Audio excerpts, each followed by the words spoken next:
the way you talk to the person, the way you do this, the way you do that, it helps make somebody say, I just like the way this lady in the drugstore smile. I will always go there and buy my medication if I come from the hospital and they prescribe whatsoever medication for me. Or if I feel some symptoms, I will go there and explain. And then I just like the way the guy in the barber shop is unique. Yeah, I will always go there to barb my hair. I like the lady who is in that salon, the way she carry out herself, sorry. And I mean the way she talk to customer to braid hair or to do a manicure and pedicure. You need to do everything and know that the person who's working in at your business center, I mean, there's several other areas they could have gone, but they've decided to subscribe with you. They decided to patronize your business. You must treat every customer with care, and that's what they say in the business arena. The customer is always right. There's sometimes people intentionally go there to test a result. They throw foolishness at you, and it's intentional at times. So we want to see how patient minded you are. So some people say, "Oh, now because I said in here, you coming issue be told, and I ate your money stay." Go other countries and see how people literally beg customers to come and purchase or patronize from them. But yeah, even the keke riders, if I want to get off of my keke, if I want to get off of my taxi or get off of my motorbike, we have to treat customers with care and honor because the person is contributing to you. Yes, you're rendering a service. It does not in any way means that you're stupid or that you should be looked down upon. No, you are rendering a service. Sometimes when people get out, oh, yeah, thank you for the ride, even though they're paying you, but that's courtesy, right? Thank you for the ride. I mean, to encourage you as well because you're doing service. Sometimes people give tip in restaurants and at entertainment centers. The way you serve them, say, oh, the person served well. So few of my friends we went to eat at one of the restaurants. I won't call the place name because we're on radio. We're in Syncor, and the guy, I don't know, but he decided. I don't know. Someone made him vex, so he came to us. Oh my man, he started talking, and at the end of the day, when he got through serving, so we had something to give, but we said, but the guy was so arrogant. So what do we do? And then as I we say, let's just pardon him, and then we put it to your face that you don't know people who will come here. Sometimes you organize yourself. If you have problem at home, leave your home problem when you enter your office. Kick your personal problem out and be here. But some people can tell you, I beg you, or you remember how that good today. It is how does it concern me? How does it in any way concern me that your Hannah good? It got nothing to do with me. Your Hannah good, keep it to yourself or leave the job or create your own job. But once you're working and you even servicemen, police officers, or even if you go to government areas, sometimes people look at you. It's a public facility. You've gone to do interaction, and somebody look at you. Take for example, you walk in and you have an appointment with the minister, and you went there, and the office staff see people who should be acquiring you due respect. You get an appointment with the minister, and the minister call you, or the director call you, or the honorable call you. I know many of you who are listening today, you've encountered such. The way people treat people when they're in public service and when they're providing services to people, even commercial services to people, the way they treat you. And with no disrespect, one of the offices you go in this country that you treated so well is a Liberian owned business center, Bocon Gillette. Elton John's and his team, they're so receptive. I'm not trying to blow his horn because I just want to talk on radio. No. But all of you who have done business with Bocon Gillette, you know what I'm talking about, especially from the Capitol building, those staff at the Capitol building into microfinance, foreign national as well benefit from Bocon Gillette. So those of you who go to Bocon Gillette, the first thing they ask you, you care for water, a bottle of water. They will not look at your appearance and say, "They man, wear short trousers, you come to our office with slipper," so they're getting plastic water. So people in the town, they judge you on that. And I tell you for free, there are so many people in the town. There is a man in this town. If you see an appearance, you want to kick him. But there's a man who walk in the store and pay for yellow machine 4 or 5 pieces for his bag. But because maybe he's a farmer and he decided to just go in like that, if you the store owner sees him now, he say, "Oh my man, I mean, you do not want to accord him due respect, for example, and then you are going, you will lose money. You will lose hundreds of thousands of dollars. So again, there is a wise word that says, "Do not judge the book by its cover." Right? The size of a man have got nothing to do with his intelligence or his wisdom or his ability or his capability. Let's think twice. Let's always think. Sometimes, yeah, appearance matters a must. I know. I'm not saying you should just be doling up, snapping up. No, appearance matters a whole lot. That's why one of my friends was sharing. He said rules of life. Right? Chai is one of our professional colleagues. He shared that on his Facebook page. He said rules that men should take or whatsoever. Yeah. So let me just read it out. Yeah, it's a part of it. They say looking good is a business. Looking good is nice, and getting in touch is a business. Yeah. So if in any way you decide to do your appearance, yeah, there's some people they're so unique, nice looking, good look, yeah, they're good, yeah. So at the end of the day, you see these people when they come. Sometimes people dress up to they get rack, they get money in their pocket. For example, I know a guy who dressed so decent in coat and tie, and he stole cell phone. I mean, he stole cell phone. I'm not wrong. He stole the phone from in the office. There's also another guy working at the other radio station. He didn't know that we had CCTV.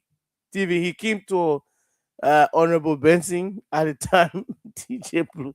And had pumped the phone, man. We had to review the security camera, and then we saw the man taking the phone and putting it in a what dress up? People walking people offices, and they steal from there. They are well dressed up sometimes. So that life is not is not predictable, right? And it's not constant. It's dynamic. It's not static. So let's do our best to serve with humanity, and you just name it. Let's accord people due respect as well that it belongs to. So that, folks, we're going to go strictly into our point of discussion. We'll talk about the National Port Authority. The NPA says new record in Liberia shipping history. We'll talk about that on the program this morning. We'll also exclusively talk about the drug situation. $12.2 million worth of drugs. I think Fejera Biako is doing his utmost best, and I think the president and the government should be looking in that direction. This man and his team, they caretakers, they're doing well. Let them be given the authority. In my mind, I do not believe that because they're doing well, so they should sit down and they should continue with their vision. But we're going to talk about that. We're going to talk about drugs on the program this morning. The deputy director for operation at the LDA said the last time that there is no visible ghetto in Monrovia. Also, we'll talk about that on the flip side. Representative Marvin Cole has apologized to colleagues to have mercy on him.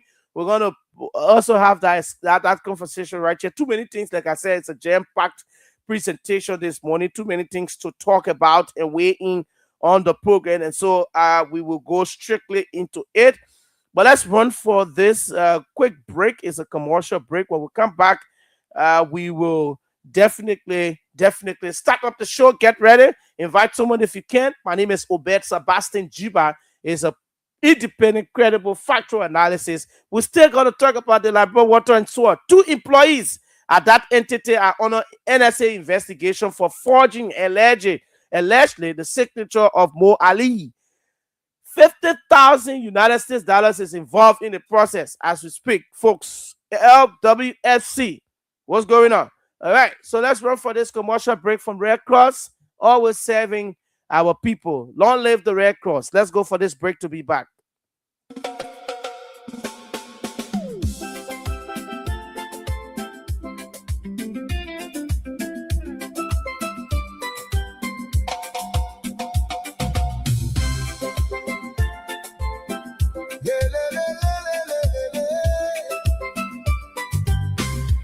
The Liberian Red Cross saves lives, bringing health, hope, and care in times of disaster and sorrow. Their helping hands are there. The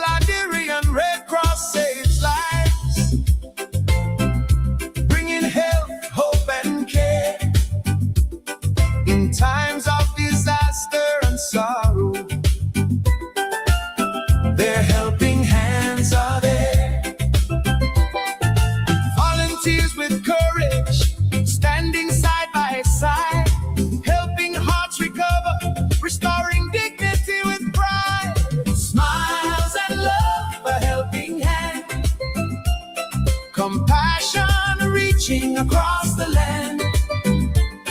Impartial service leads the way. The Red Cross shines bright every day.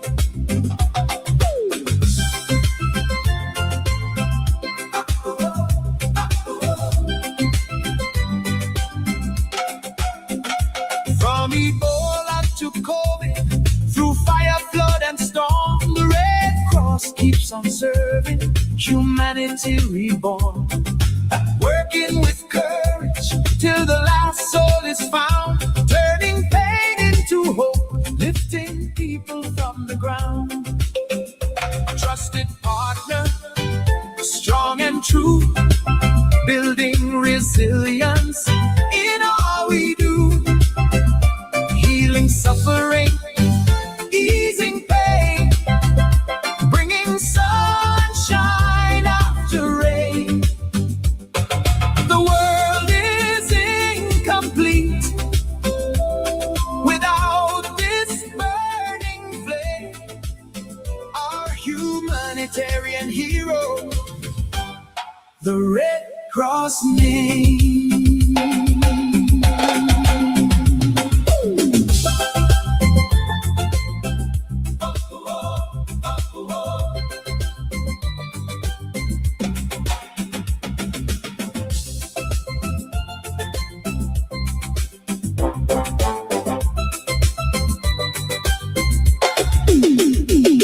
Smiles and love, a helping hand, compassion reaching across the land. Impartial service leads the way. The Red Cross shines bright every day. From the hard to reach village to the city and the town, the Red Cross stands as a beacon, never letting people down.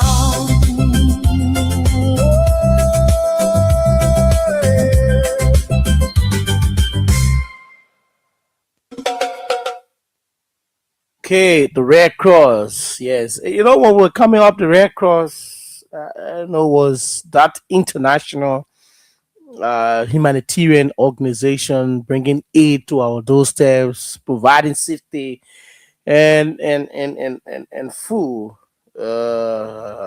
for every Liberian, especially in time of need. All right, so well, that's it. Let's bring you this announcement from the Library Electricity Corporation. The Library Electricity Corporation (LEC) is pleased to inform the public that it is collaborating with Synapt for the implementation of the smart metering program. The initial phase of this program will be carried out in Pinsville and its associated feeders. As part of the process, joint teams from LEC and Synapt will begin conducting community engagement activities and customer data collection within the targeted areas. The smart meter comes with several advanced features, include one, geofencing technology. The meter automatically shuts down and can no longer work if it is removed from its register or installed location. Two, temper alert system. The meter automatically sends SMS alerts to LEC, Synapt, and customer whenever tampering is detected. Three, automatic token loading.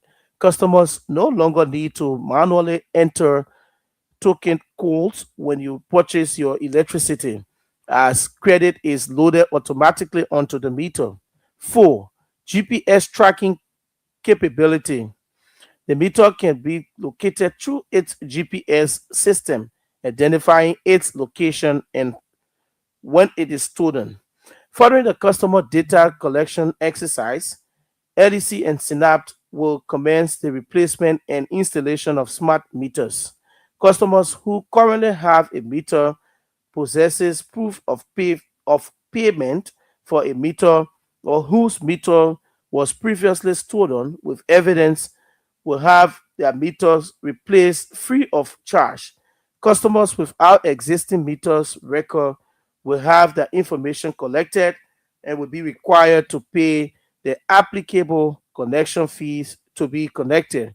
For additional information, please contact the LEC Customer Care Hotline 4500 or visit the LEC head office, Waterside, Monroeville.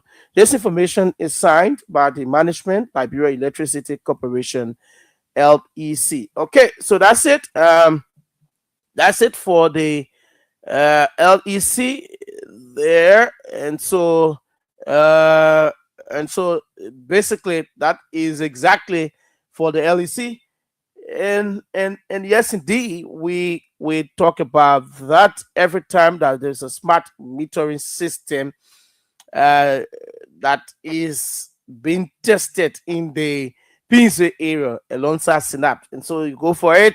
LEC is trying to transition from the manual and OH meter to the smart meter. So if that meter is installed at your place, you got no stress, no worry.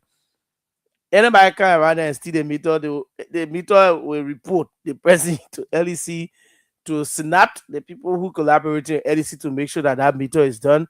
And you, the vendor, you have the meter, who the meter is serving. Sorry, so you're going to be notified as well about that. Yes, so and you get the meter for you say you want to go carry Douala. For example, you take it from Duboro, you say you want to carry Douala, it will not work. It is geofence. It means that the technology they put around the meter is only supposed to work in pins with around your horse. So anybody take it for their carry to their own horse, it will not work. The meter will automatically also send a signal. Now you don't have to also worry on credit to say, oh, I can put credit in my phone. No. Once you buy the meter, is going to automatically load strictly onto once you buy the credit, sorry, it's going to automatically load your credit strictly to your meter. You got to go be punching in number. What the token number? 5 1? No. It's automatic. It is a state of the art system that LEC is trying to do through a pilot phase. They're trying to test it. If it works for this country called Liberia, it's a good thing, and we're going to save a lot of stress. A lot of us who still struggling to get meter will get meter, right? I'm not saying me in particular, I'm just saying it in general. So that's it. Let's go strictly to our point of discussion this morning, our first point. But let me highlight this from the National Port Authority. The National Port Authority. Yes, indeed. Let's bring you this from the National Port Authority this morning. You know, they've started a very great initiative again, and so the National Port Authority sets new record in Liberia's shipping history. So the National Port Authority has birthed the largest container vessel in Liberia's history, and it brought in the country that was brought in the country by CMA CGN Springs. So measuring about 238.7 meters. Listen, fellow Liberians, this is laudable to have such a vessel breadth in our country. It's a good thing, and it's happening under the watch of Sekou Dukle at the National Port Authority. Listen to this, right? 238.7 meters, and it carries approximately 43,000 metric tons of cargo. 43,000 metric tons of cargo. That is what that vessel carries. Is the largest. To berth at the National Port Authority means a whole lot. That you have a vessel. Those of you who know how to do the metering, that metering, sorry, who know how to do calculation in terms of meters, the length of the ship is about it is exactly 238.7 meter.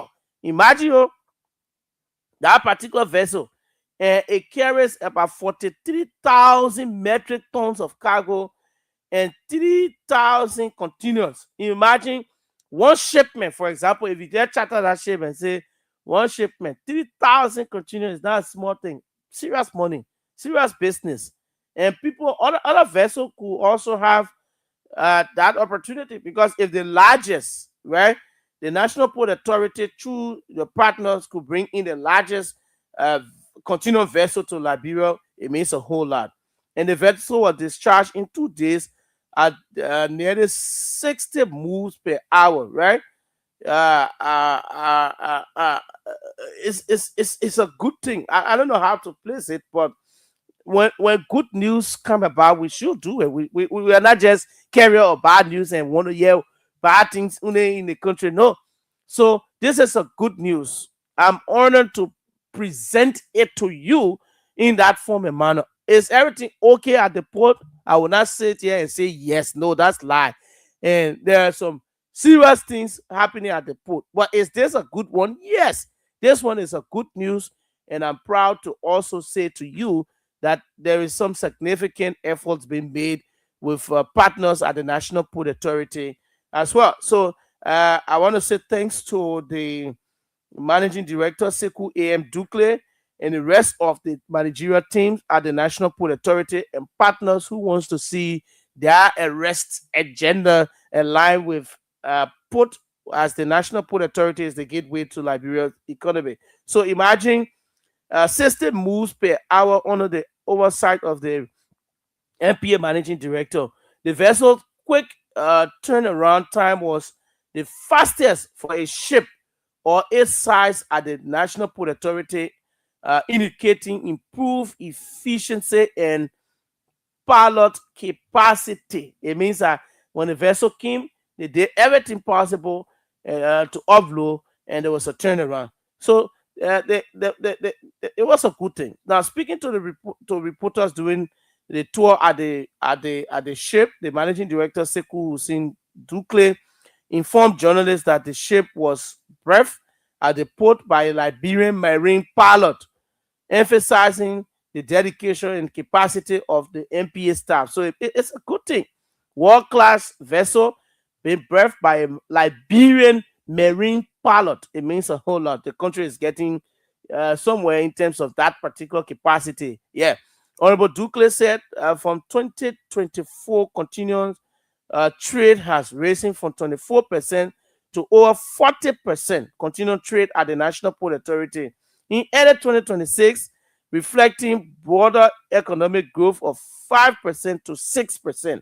That's what he expected as well. The National Port Authority Managing Director Sekou Dukle Sare stressed that the progress for the port so far is due to the strategic reposition of the sector and the national economy. He said upcoming plans at the free port of Monrovia include dredging to restore its 15-meter design depth, which is currently reduced to about 11 meters due to sand buildup. So it means that there is effort made to dredge the port up to its 15-meter capacity, but has been reduced up to 11 because of sand buildup. Right. So meanwhile, Sekou Dukle has stressed the need to increase export of rubber, agriculture, and timber to balance the country's trade and emphasize continuing investment in staff capacity building initiative. Honorable Dukle was accompanied on the tour by French ambassador to Liberia, His Excellency, Her Excellency, Madame Isabella de Goertz, the Minister of Transport, Honorable Salif Talor, and the team from the APN Terminals Liberia and CMA. So that's it. It was a whole big team done. It's a laudable venture to have the largest vessel come in our country. So, well, it is a good thing. It's a wonderful one. We want to say hi up to the team at the NPA. Keep doing what is good. Well, if the bad things are done, we also come up here and highlight those bad things done at the National Port Authority. But for now, we'd like to say hi up to Honorable Sekou Dukle and his team for ensuring that the good things at the National Port Authority is achieved. We'd like to say congratulations to Mr. Dukle. We expect more. We expect more growth. We expect more things to happen. I remember when the vice president visited the port, he made mention of things that should be rapidly done so people can be doing transshipment through Guinea and Sierra Leone as well. So let us have our port effective. The name free port, yes, it shouldn't be totally free, but at least let's restore that dignity of making our port facility easy to do business and to ensure that uh, things are done here. There should be serious traffic at our port where you have vessel in, vessel out, and making sure that containers are coming in 3,000, container 20,000, 5,000, 50,000. One a year and see about that. So congratulations to all of the men and women at the National Port Authority for job well done. Okay, so let's transition now.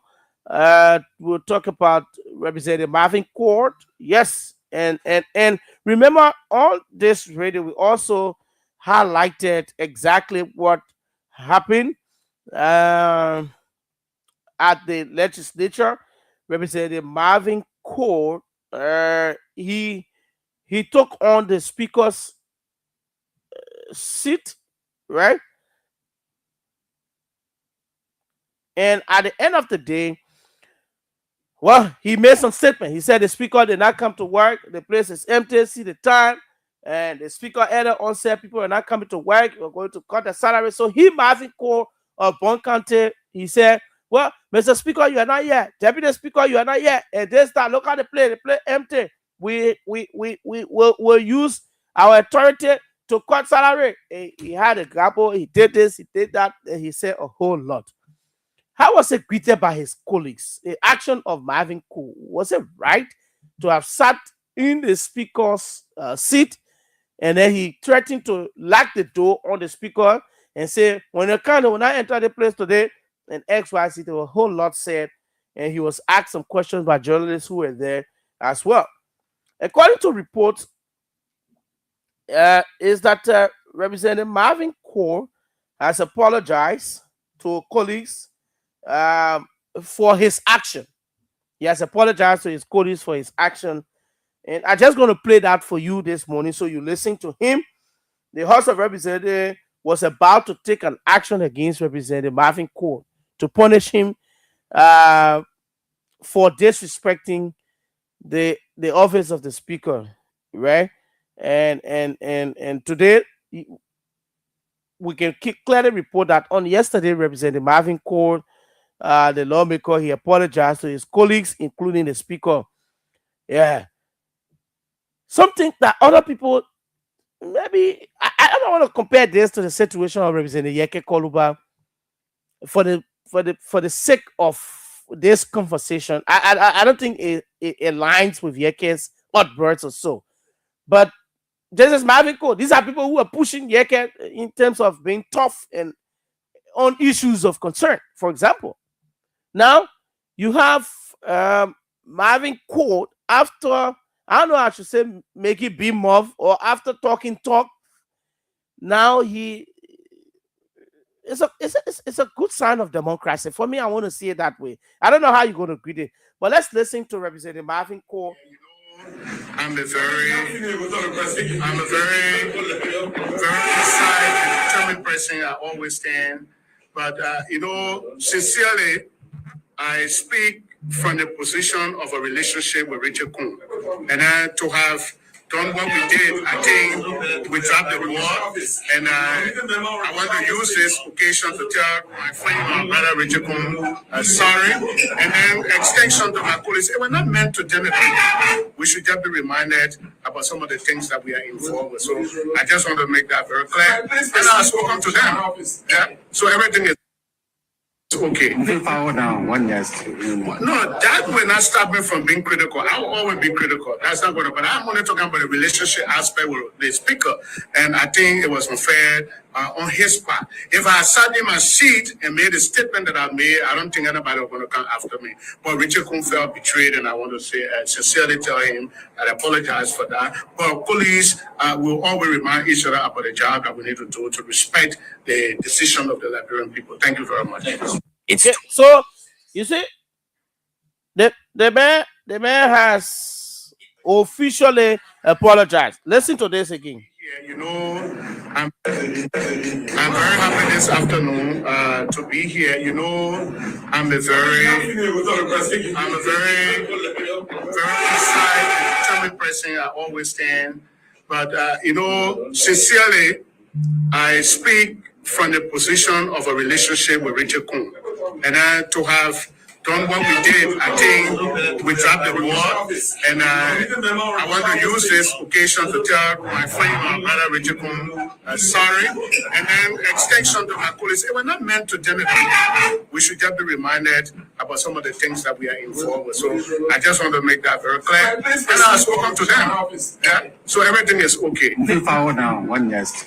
No, that will not stop me from being critical. I will always be critical. That's not what. But I'm only talking about the relationship aspect with the speaker, and I think it was unfair on his part. If I sat in my seat and made a statement that I made, I don't think anybody was going to come after me. But Richard Kuhn felt betrayed, and I want to say sincerely tell him I apologize for that. But police will always remind each.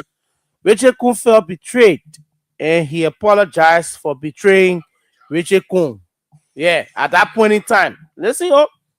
Representative Marvin Cole, tough talking Marvin Cole. Yeah, it's a good thing when you err to rectify your error. Yes, it's a good thing.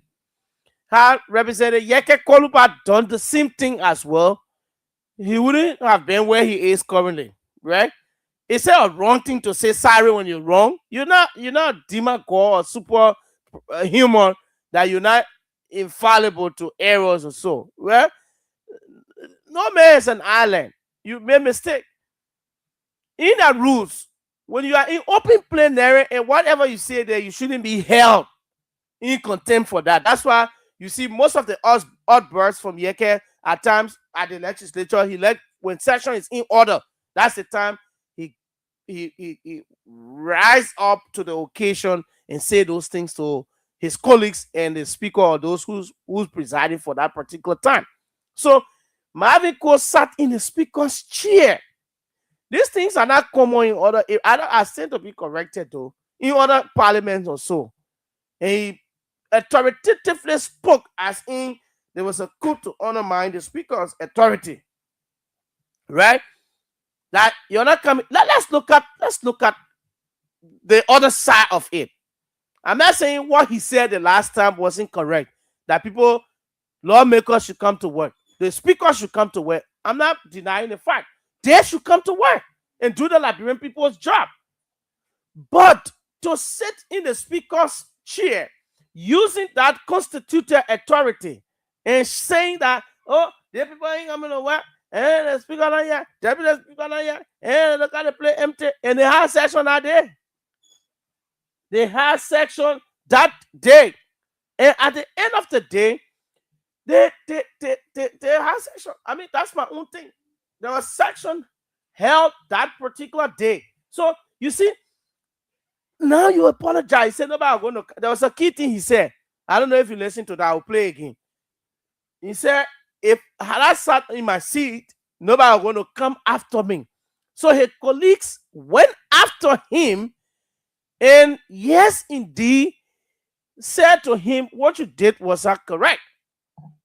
Yeah, they said it to him that what you did was not correct. You need to stop it. You can't do that. It is totally undermining the authority of the speaker.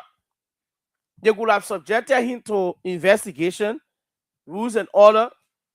They could have done a whole lot to him as well. But he is a politician. Let me be frank. Marvin Cole is a serious politician. He read the whole term and said, the thing is punishable in our rules when they may not want to apply anything and finish. So therefore, he apologized. He said, sorry. Richard Kuhn, sorry, oh, brother, my friend, brother, we got family relationship, we got what's our relationship. Sorry, Honorable Kuhn. Representative Bo, sorry. That's what he said. And we'll move on. But I will still be critical of your regime as the speaker. I'll be critical of your GIBAH as speaker. But sorry, this time around I slipped. Tina Fan. That's what it meant to me. What is your take about that? You think it's a good fit of working? Yes, we disagree to agree. Representative Marvin Cole, after his outburst on that day, he had come up and said he is sorry, sincerely sorry for his action, for what he did at the legislature. What's your take about that? We'll open up the phone lines now, George, for those who are listening to make their contribution about exactly what we're saying. Maybe I want to go back to play you and remind you exactly what Honorable Marvin Cole said on that day when he sat down in the speaker's seat at the legislature. But we're going to open up the phone lines. Let's say a contribution. Representative Marvin Cole has has apologized to his colleagues for his action. Yes, he has apologized to his colleagues for his action on that day of what he did at Capitol building at the legislature in the chambers of the House of Representatives. What does it mean? What's your reaction to that? How do you see it? Is it that Marvin Cole, you never wanted him to apologize, or you thought he should have been a tough legislature to remain on his word, like Yeke Koluba, who said, "I will not apologize," and got him where he is today? That Representative Marvin Cole apologized. What do you make of his apology to the speaker and his colleagues for his action at the legislature? What's your take on that? 0777959 0881 George, 0881 871 670. Marvin Cole of Bond County has rendered an apology openly to Richard Nangme-Kun, Speaker of the House, and also to his colleagues for his outburst on Tuesday. Josh, on Tuesday, what is your take? We'll open up the phone lines now and get your interaction on the program this morning. Josh, go ahead.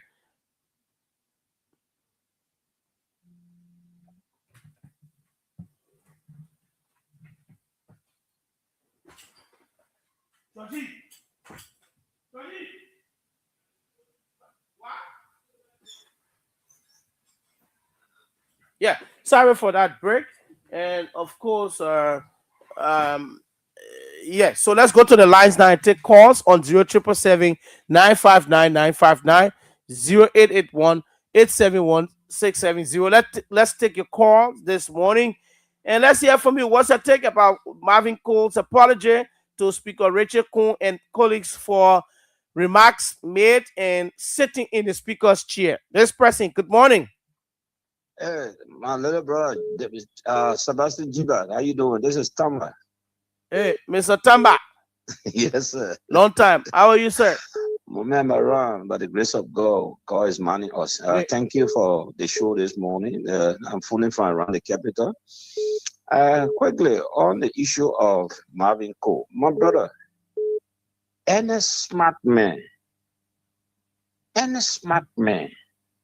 when you see things that is not going in your favor, the only thing you have to do to apologize, anybody can make mistake. You know, Marvin Cole was he was too emotional, but he realized his mistake and he come back to apologize. This is what we expected from Honorable Yeke Koluba. But, when you carry away by, people that stay on the sidewalk and tell you, hey, we enjoy you, continue doing this. That what led Yeke to what he is today. He regretting an hour and a minute. Mind you, sooner or later, you hear different topic from Yeke. Trust me. Because, my brother, if how do you call it, Sebastian, I'm older than you, right? Even you wrong, when I wrong you, my duty is to tell you, say, my brother, sorry. Sorry cannot take anything from your body. And what Marvin Cole did, it was the right thing to do because we saw him, we was not there, but we saw him online. He was in error. If the representative was to sit in his seat and make such a remark, I don't think anybody was going to go after him because in that seat, you had the right to to go gutter and but what he said in that seat, even the speaker seat, it was not wrong because people have to do the Labrampo job. But what he was seated, that what made him wrong on the speaker seat. So Marvin Cole, continue apologizing to your colleagues, and all will speak on your behalf and talk to your colleagues to reconsider their decision, what they want to take against you. Anybody can make mistake. Could you be our representatives, please forgive your brother. This is your brother, this is your own. You shouldn't do any other thing to him. Once you apologize, you accept the apology, because I believe 50% or 75% of the people in our house, they are Christian, also Muslim, can forgive, Christian forgive. So you please forgive our brother. In fact, some of all our nephew, because Pele people belong to the Kisi people. I beg on behalf of my nephew, I beg for him this morning. You please consider him on this day. Thank you very much. Have a blessed day, my brother. Okay, thank you so much. Let's take another person on the line. Good morning, welcome. Morning, Bill. Go ahead, please. Thank you very much. Good morning to the hardworking family of the great Kear family. For the recognition for the public, I'm Pocat, Robert. Now, don't you date morning for our unknown destinations. Thanks to you, OBED, for the great management that you carry on our devastation. We appreciate your solidarity to our country and to our Kear family. Okay. Yeah, see, I went there and very comfortable when I visited my Kear family. Yeah. Thank you so much. Thank you for the visit, and we hope to see you here again. No problem. But you see, sometimes when people say wrong, they speak the way they see it, and that's the right. Everybody got a right to their opinion. Yes. But sometimes the level of sincerity will judge us. What today is occurring, it is fever gross implementation that is because it's carried on equally. It's wrong. It's wrong. But the man who did the action for that, the man can say sorry. No, I come in now. Okay, I'm not saying that Mafiko or rap for setting the speaker chair or overall, if you can respect, there's serious. Not serious, but there is few colleagues on the other side of the speaker interest have sat in that chair before. No, but they did not sit in the chair to do something different. I remember even the scene Yeke Koluba went and sat in that chair and said, I'm the speaker for today, bump, and all fun on the open plenary. But to have sat in the chair and said, the speaker is not coming to work, we'll close the door, he will not enter here today, is a sign of honor mine. How about you go to your office, then your deputy say, my boss man, you can't work today. I say now in your office. And when you can, you will not enter your office today. It means a whole lot. Okay, I listen to you, and I'm not saying that I'm trying to back for or the action, or I'm going to back the action. And keep listening. I'm going to talk to Honorable Jefferson Tamakoji on the line shortly. Keep listening. I'm going to have Honorable Jefferson Koji on the line shortly. Oh, yeah. I already got information. Okay. The only thing about the matter, I'm a tape. Great. I should have conclude on the issue about the drug issue. Yeah, go ahead. No, we're ready for the drugs. The drugs issue will be on the flip side at 9 o'clock. Okay. Thank you so much. Let's take a few calls. We will take Honorable Jefferson Koji, the former mayor of the city of Monrovia, following his graduation. This person, good morning. Thank you. This is Edmond Carr. I'm a member of the Constitutional Librarian for Justice. Okay. Honorable Marvin Cole apologize. Yes, because he know that if he don't do so, he could be suspended for his action. For his action will all pay according to them. But he didn't apologize or freely. He apologized based on inducement. Okay. In his statement, he said, if I have sat in my seat, they wouldn't have come after me. But normally once you want for people to pardon. Hello? Yeah, hello? Yeah, go ahead, please.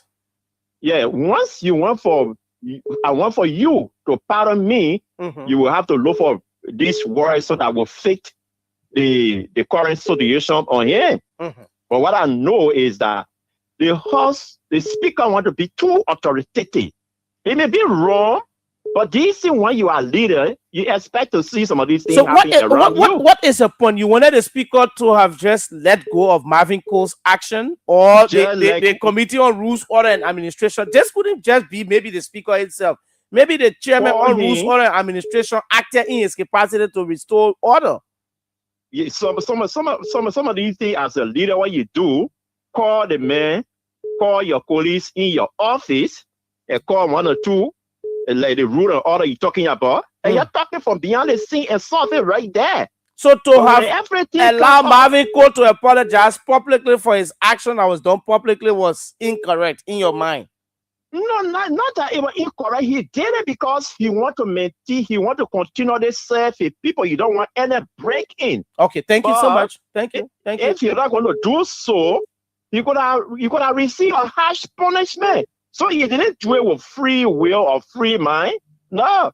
It only because you were induced to do so. If you're not going to do so, you're going to either not in a mind to know if you were induced to do so.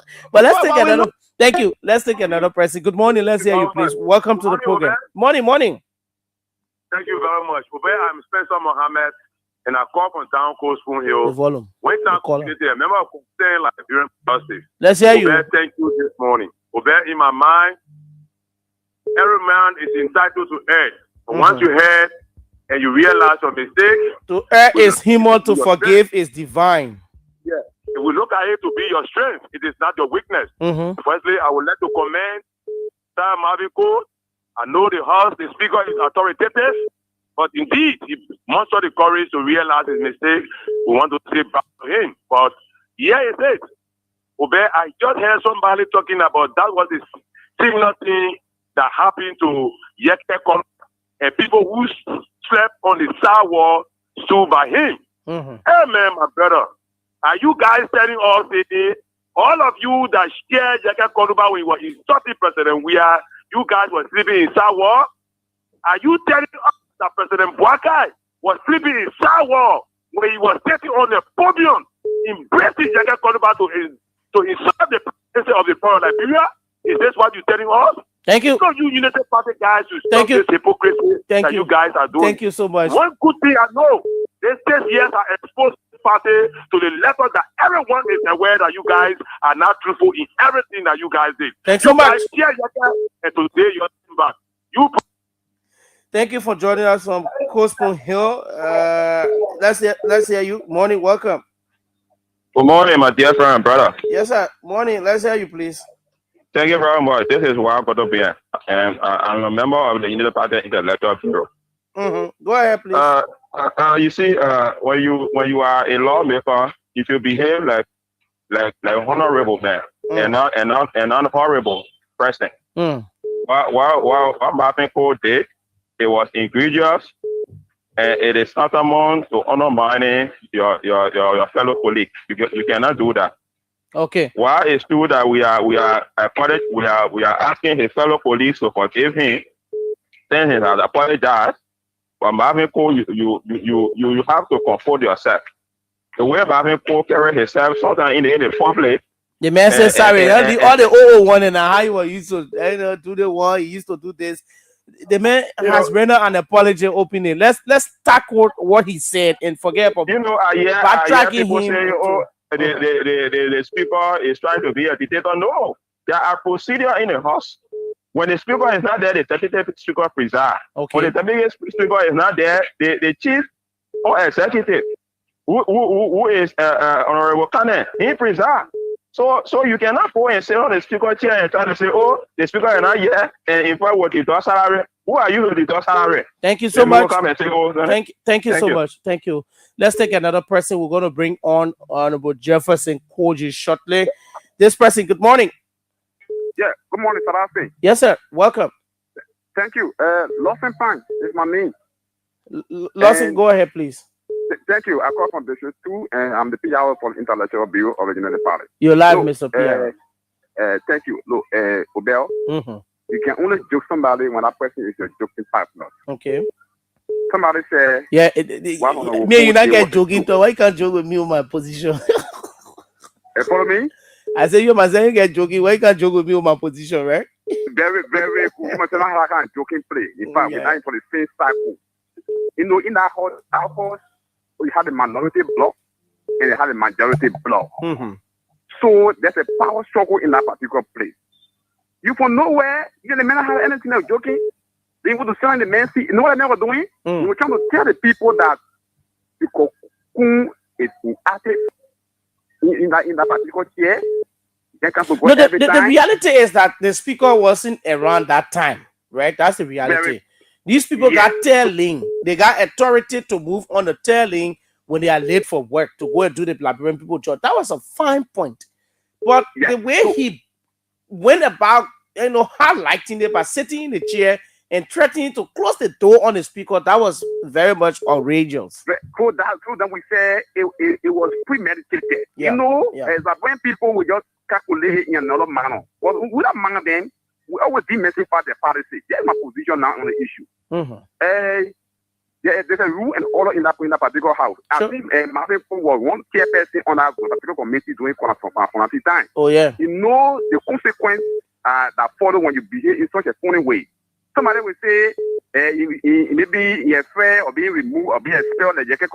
No, he know that what he did. But you used to see how he was effective in his position as rule and order, ensuring that what is right being done on behalf of Speaker Kofa at the time. So the current rule and order chairperson now trying to test the man basically as to what you be effective to as well as he was. Thank you so much. I think this is the best thing. This is the best thing to do. I think to apologize.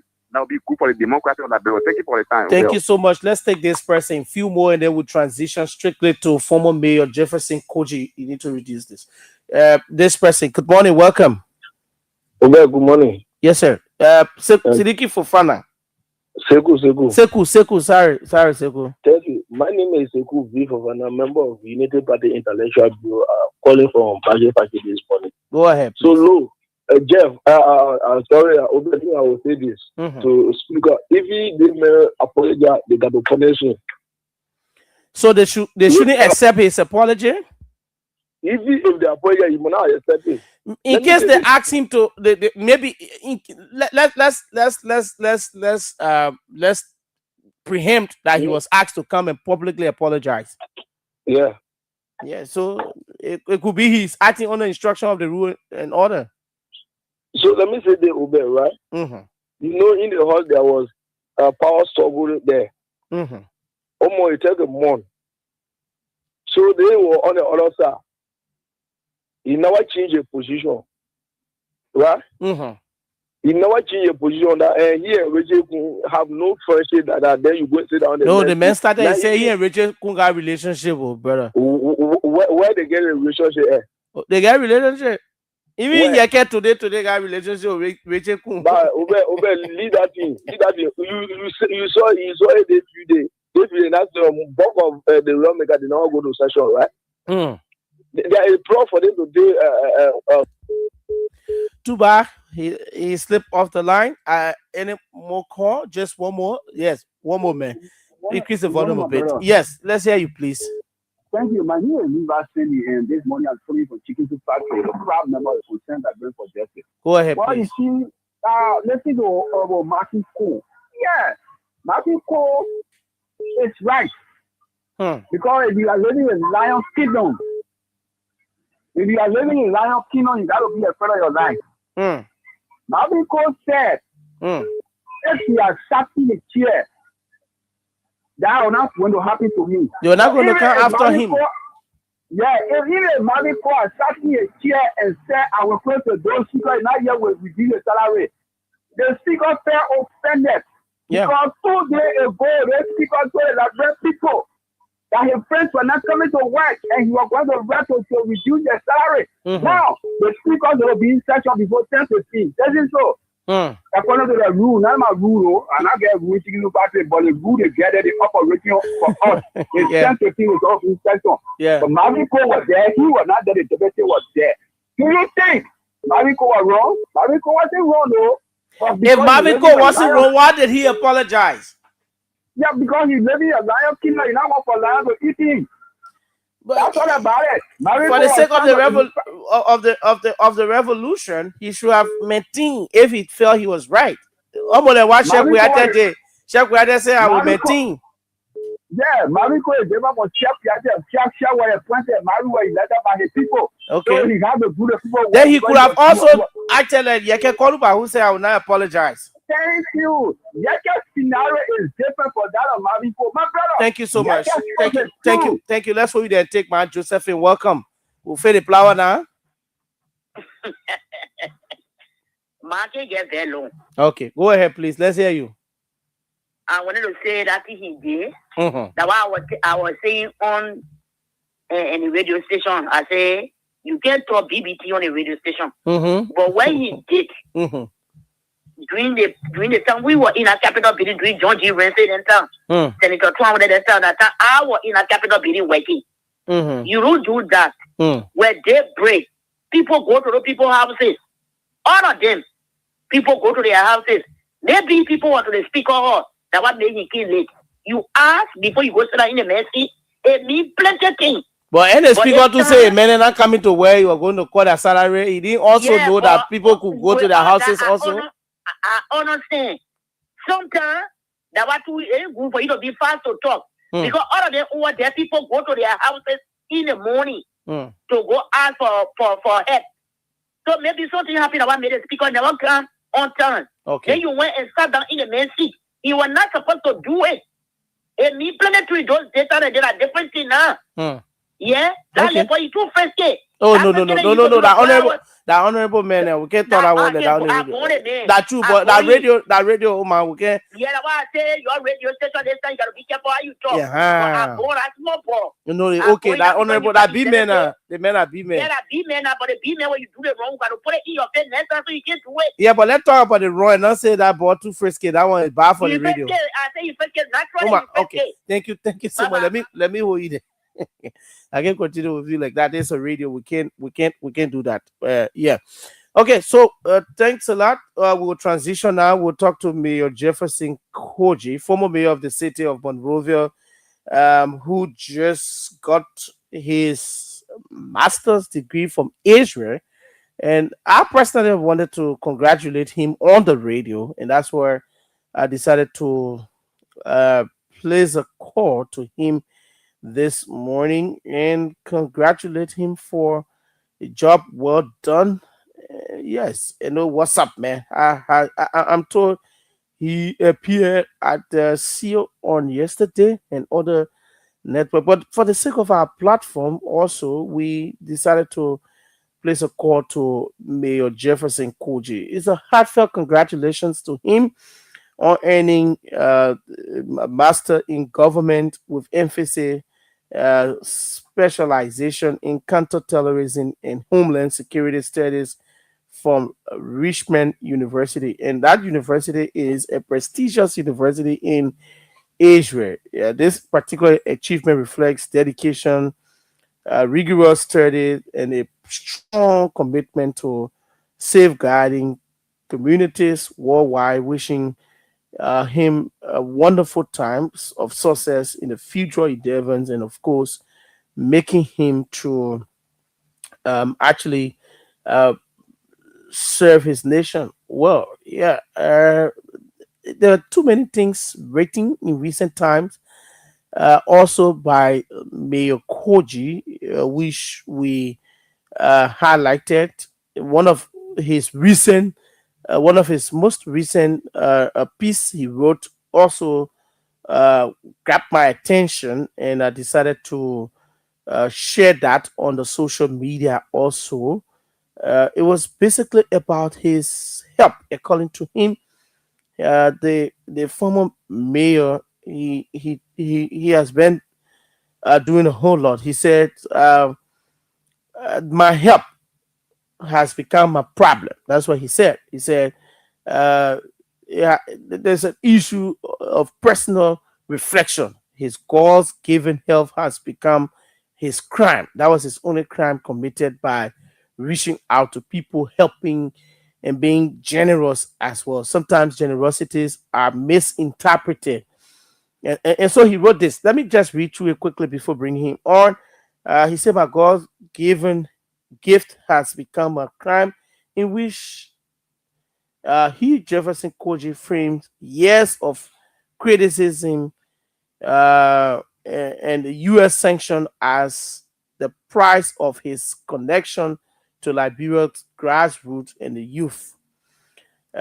So he said a whole lot relative about that. I just want to read through it. Let me see if I have the time to run through it real quickly. Sorry for that. Let me just run through exactly what he wrote. Yeah, this is it. He said, there are moments in the life of a man when destiny and suffering meet, when purpose is misunderstood and rebellion, and when a gift from God becomes the very reason for persecution. In such moments, one is left to wrestle with a painful question: why does the very gift God placed within me become the reason I am hated, attacked, misunderstood, and targeted? The question has stayed with me for years. Yet, every time I search for an answer, I'm reminded that the good ordains for purpose, what God ordains for purpose, men often resist out of fear. I was born in Lofa County in the northern region of Liberia to a humble and struggling parents. I did not come from privilege, influence, or wealth. I was raised in the harsh realities of the slums and streets of Montserrat. There I did not study poverty, I lived it. I did not hear about suffering from a distance, I experienced it myself. Those streets becomes my classroom. The struggles of ordinary people became my education. The cries of the vulnerable became my calling because I live amongst them. I understood them because I suffer with them. I could speak their language because I walked their path. I carried their pain. From my earliest days as a community organizer, I felt a deep responsibility to stand with the voiceless. This journey grew into national youth and student activism, where I became a voice for the hopes and aspirations of many young Liberians in time. I was entrusted with the leadership of the Revolutionary National Youth League of the Mighty Congress for Democratic Change. But influence, especially when it comes from the grassroots, is often seen as a threat by those who believe power belongs only to them. For nearly 12 years under the Unity Party government and the presidency of Ellen Johnson Sirleaf, I endured slander, mischaracterization, prosecution, and repeated incarceration. My crime was never corruption or violence. My crime was connection. It was my ability to relate to ordinary people, to inspire young people, and to mobilize those who felt forgotten. When I later became mayor, the youngest in the history of our country during the last 6 years of our administration, I became an even greater integration of inherent arrogance. To them, it was difficult to accept that someone they consider a nobody, someone who grew up in a slum, could rise to become the chief administrator of the capital city. I did not fit their expectation, and so they decided that I had to be brought down. What God placed within me as a gift to connect, to uplift, and to lead was redefined as a threat. What heaven intended for service was presented as a crime. As scriptures remind us, woe to those who call evil good and good evil. Isaiah 5, verse 20. Over the past 6 years, a deliberate and sustained effort has been made to destroy my reputation both at home and abroad. I became, in the eyes, an obstacle to power. They launched continuous campaigns of defamation, which eventually led to sanctions being placed on me without a single proving piece of evidence. The approach was clear: attack the man under the people's attack the man until the people begin to doubt the mission. But even in the difficult season, God has remained faithful, or remained faithful. Sorry. despite everything that has been done and continue to be done against me, he has sustained me even under sanction. He has opened doors for me to travel abroad and continue my academic journey. This is proof that what God has provided cannot be limited by human decision. I have come to understand that truth has endured. Falsehood may rise quickly, but it does not last. Time has a way of revealing what is real.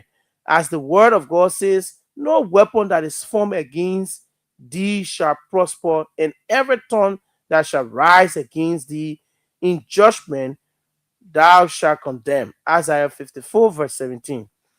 I do not claim to be perfect. I am human and I acknowledge my imperfections, but I remain guarded and grounded in faith.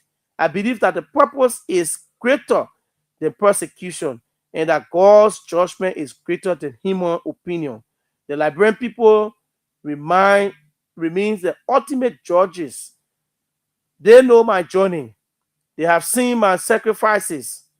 They understand that my strength does not come from privilege, but from sheer struggle. History will separate truth from propaganda. Time will distinguish accusation from evidence. If my faith to mobilize, to inspire, and to serve has become a crime in the eyes of men, then I accept it with humility because I know that God has ordained, because I know what God has ordained cannot be undone by human hands. So I stand alone, unbroken, unbowed, and unwavering, anchored in faith, strengthened by adversity, committed to the people. My gift may have become a crime in the eyes of men, but in the sight of God, it remains my calling. And a calling from God can never be canceled by men. To God alone be the glory. Jefferson Tamakoji writes. And I like to say congratulations to him. Let's see if we can now hook him up on the line. But that piece was a master one, written by Jefferson Koji. And he said his gift, his God gift, has become a crime to him. According to him, people targeted him. People felt he was a nobody to serve as the chief administrator for the capital city of our country. He grew up in a slum. He lived poverty. He was not born on silver spoon with privileges, but he struggled, advocated, he inspired young people. And today, he was sanctioned, and his only crime was his God-given gift was now his only crime. I don't know why we're not getting him through, but we hope to bring him on. He consented to join us. I don't know if it's the network from his side or so. Yeah, okay. So let's see if we can bring the former mayor of the Republic of Liberia, the city of Monrovia, Mayor Jefferson Tamakoji, on the line this morning. Yes, he's live, and so we take him on. Those of you who are listening, invite someone. It is all about congratulating him. Like I said, I was inspired by his piece he wrote, and like I just read to you people this morning on the show. It was all about personal reflection and faith, prosecution, purpose, and destiny for his life that was titled His God's Given Gift Has Become a Crime for Him. And now, today, again, he's celebrating another milestone in his life, graduating from one of the world's prestigious university in Asia in governance with a specialization in counterterrorism and homeland security studies from Richmond University. This means a whole lot to us as a nation coming back to serve his country, I guess. And Mayor Jefferson Koji is on the line. I'd like to say good morning to you And thanks so much for accepting this call. Good morning, OBED GIBAH. It's a pleasant good morning to the distinguished people of Liberia. And I'm also honored by you to afford me this very distinct opportunity so that I can be able to share my perspective with the Liberian people. Great. So thank you so kindly, my dear brother. Great. Thank you also for joining us. Congratulations for me personally and my entire team here at Kear Radio, managerial team, the staff, our board. Would like to say congratulations on such milestone achievement and for bringing another wonderful one in Homeland Security specialization. It means a whole lot. What does it also mean to you? Congratulations, Mayor Koji. Well, thank you. I'm being informed that the Kear Radio Institution is a very new institution. I didn't recognize it until I left the country. But my understanding is that you're doing fantastically well. You guys are doing great things.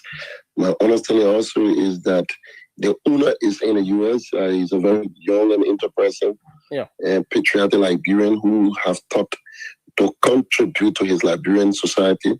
More often when people do, when they engage in those things, people think it has political lineage. But my understanding is that this is a guy who strictly is an entrepreneur. He has no political alignment. All he wants to do is to contribute to the Liberian populace. Sure. Again, I want to begin by saying I'm grateful to God Almighty. I think even me, I'm currently dumbfounded. But you see, God is God. Irrespective, man will take his position, and God will remain God. Sure. Man has the ability to interpret and to misinterpret. But what God knows and what God destined is bound to manifest, irrespective of the given challenges and complexity. So at this point in time, I want to say thank you for recognizing. I also want to extend my heartfelt appreciation across the country to all Liberians, to the many, many pleasantries, the messages, the congratulatory messages from Facebook, my personal messages. It's the first time that I felt very much appreciated. People from different political. You felt genuine love on yesterday. Yes, yesterday, and I saw. People it went beyond political alignment, and I saw people from the United Party, people from the ANC, people from all walks of life. They took their time and I think that is the Liberia we must inaugurate. A Liberia that will go beyond political device. We should begin to see and recognize something that benefits our country. We can do the politics. We will begin to see the politics like a soccer game. If you go to the game to play and the decision is out of that game, you return home. You can keep your boots on your feet 24/7. You can keep your jersey on for 24/7 around the clock. When there is another game again, the guy who represents Arsenal and the guy who represents Barca will wear in a respective different, attire and go and perform that. Beyond that, once the term has ended, we should go on to do our respective work. And I think what we noted yesterday. So I'm again very, very much grateful. I'm very, very much honored, extremely appreciated by all those things that has been happening over the period of time. But for me, it's not, for me, it's not the obtaining of the degree. Because I know myself. I know who I am. I always realize that I became a victim of misconception. People are easily misconstrued me. If for the young man in West Point, if for the young man in Clariton, if for the young man in Sunnyland, PHP, Pusa Water, Nukuta, and far to reach area communities who alignment with Jefferson Koji have constituted a sense of bullying. If I'm the young university student who will say, I see myself in Jefferson Koji and he being despised, I felt personally obligated to obtain this degree for them as a sense of vindication that it's no crime to believe in this guy, so that people cannot construct what he's totally not. So I'm grateful that God stood by my side through those trials and tribulations. We were able to walk through them. And for those of you who criticize me, and those of you who condemn me, I owe nothing personally against you. And I think my critics, they are one of the greatest inspiration to my forward march. It is because you see me differently. Have made me to take a sober reflection to be able to rise up to the challenge. And like the gold, it has to be burned before a beauty will be shown. And like a candle, it has to burn itself to have a place lighted. And like a seed, it has to be buried before it germinates. So all of the people who saw me differently, I say to you, it is you who serve like a fuel in the vehicle that stimulated my passion, that stimulated my courage. I do not do anything against you to say, oh, because you misjudged me. But some of you, you did not know me. You do not know me. You only heard about me, and you heard people saying stuff about me, and you form your opinion. For those of you, I say to you that personally, I have nothing against you. I'm very grateful to God. But God continue to manifest, who He is to us. So today I want to say thank you so kindly for this opportunity, and that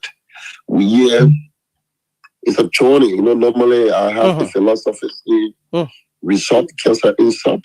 More often, do not announce your journey.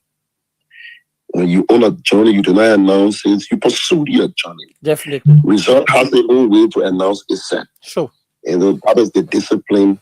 We bless God for that.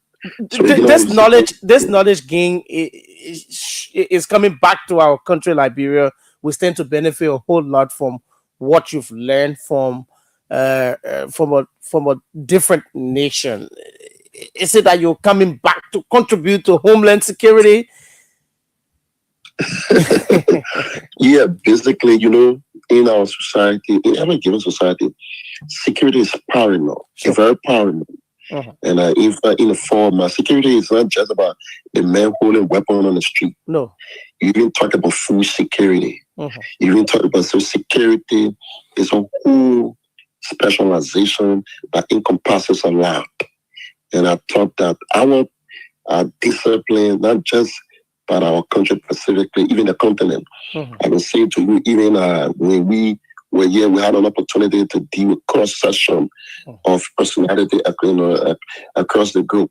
Many often we thought that there was a time that even the class, this current class that we're part of, there was dedication for the United States of America, who came and we were asked to be able to do a presentation before them so that we can be able to present some of our innovation and how those innovations can be utilized to solve some of the complex issues around the world. So I think it came down just a lot. You have given an opportunity to network. You have given almost a good sense of appreciation of knowledge about something we never knew about. So we also have an opportunity to form part of a think tank. A think tank that people specifically terrorism is not just about Europe. Africa now becoming a threat. This was taking place in Nigeria. So we think that the African perspective is needed. Okay. So I'm very glad that I'm becoming one of those individuals being listed on the African continent. So we're beginning to see how we can form a clear, a decisive approach toward counterterrorism around our, the continent. We do not want to sink and things begin to degenerate. Then before we find a solution for that. So I think basically that what it is, and a lot more we have that we will be able to be sharing subsequently.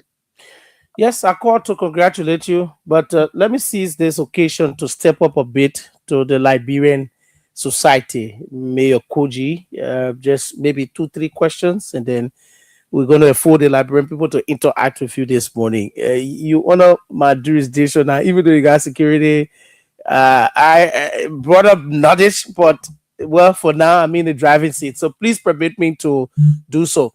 Quickly to our country, honor the rescued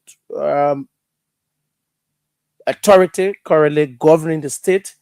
Recently, you wrote about lobbyists, the government of the Republic of Liberia, $100,000 to a lobbying firm and a lobbyist to make an international connection as well. What's your take in that regard when you wrote the piece and informing the Liberian people? I guess you were one of the first person who brought that up before it started spraying as wildfire in the country when you wrote and talk about the government spending $1 million per annual and 100,000 monthly towards a lobbyist. What's your take relative to that? Well, thank you. Like you said, I'm honoring your jurisdiction. I was, it's not something that I'm playing for, but again, as political dictate, I want to respect your jurisdiction in terms of your line of questioning. Thank you. But I want to say to you that, like, indeed, when we published, it was an evidence-based publication. Mm-hmm. And moving forward, that's the discipline we acquired. We will not speak what we do not know of. We will not speak without the requisite data that will be able to substantiate whatsoever claim that we be projecting to the public. Because I think it is a crime by itself to spew out things that cannot be supported by critical, empirical data analysis. So like we said to you, we put it out there, and thankfully the government is not, the government is not, they did not in any way disowned what we put out there. And when we say to you, there will be a lot more in series of that. Okay. And we engage this government, we engage in constructive thing, we engage on the issues of our people, we engage on the business where those issues can be addressed. It's not like we're going to say because we're in opposition, we're not angry opposition. Mm-hmm. We are going to adopt a posture of constructive engagement, because we have to fight for the heart and soul of this country. We must also tell the Liberian people places that we did not do well, and we have to assure them that, look, even though we did not do well, if you give us an opportunity, you can rest assured those mistakes will not be repeated, and other places some places we did extremely well, will also enhance our ability to do that.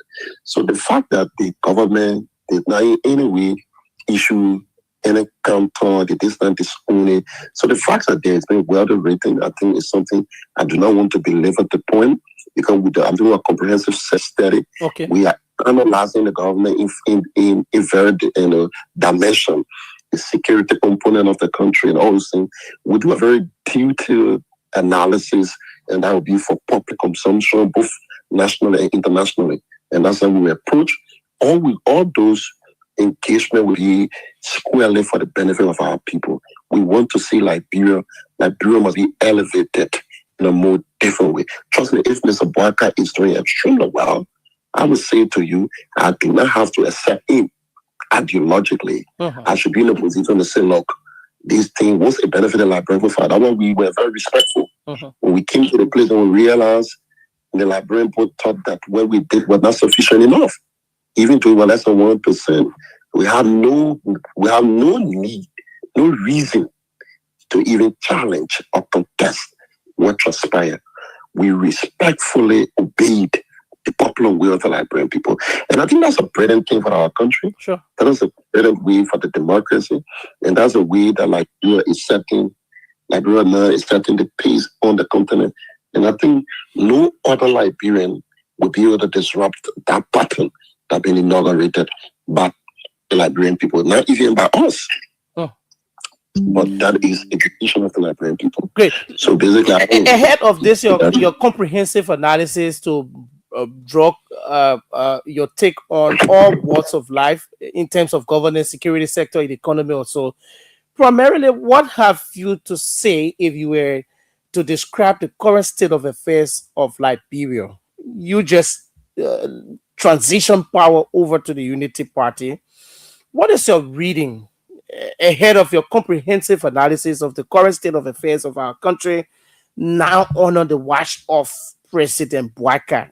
What will you say in summary? Yeah, so basically, I would say to you, whether I speak like a politician or not, I want to say to you that Liberians are one of the smartest, group of people on the continent of Africa. I say that with no bias and with no stupor. The issue about the reality is like a pregnant woman. She gets pregnant, the pregnancy doesn't go backward, it goes forward. Mm-hmm. The Liberian will remain a living testament of their livelihood. It's a simple question. Mm. You need to ask yourself, take a comprehensive analysis. Were you better off before than now? Or had things retrogress today that it used to be? The Liberian people, they are the ones are faced with the excruciating reality. Okay. So they will be able, those questions can best be answered by them. I'm a political person. I'm engaging your opinion on that. I'm coming, yes. Okay. I'm a political person. Yeah, go. Like before, when I come to you, I will tell you exactly, I'm going to give you analysis about, when I give you my analysis about the sector, we'll be able to engage the Liberian government by sector to sector basis. And we'll be able to analyze it on the basis of the available data. Okay. The data that will be inherent so that you see verifiable facts are not arguable. So I'm not going to say no, Mr. Koji and the Secretary General of the CBC, and when he's an angry guy and he doesn't like Bouaka and he the unity, but no. We are going to debate the issues of our country for the greater good of our country. We're not going to be politicizing because we say like another group of people, like people who said they want change, and now the Liberian people realize the change you came for, you are opting for change. Those group of people who were intoxicated for seeking change, and the bamboozle all Liberian people, they deceived the people and positioned the people like they were coming for actual change. So the Liberian people beginning to realize there's a difference between a request for change and a desire for change. So there's no change. So the Liberian people know that. There's no change. You don't think this mantra of rescuing is taking effect? You don't believe so? Well, basically, I can say to you, absolutely see what's happening. Even though I'm trying to say to you, I'm trying to just follow your lead. I don't want to, like the people say, don't eat a reset before reset period. Sure. So the United Party must say, I got to rule it. It's a marathon. Don't waste the time. Yeah. Don't waste the time. We coming there. They know me for a while. We coming. It's a marathon. We take them.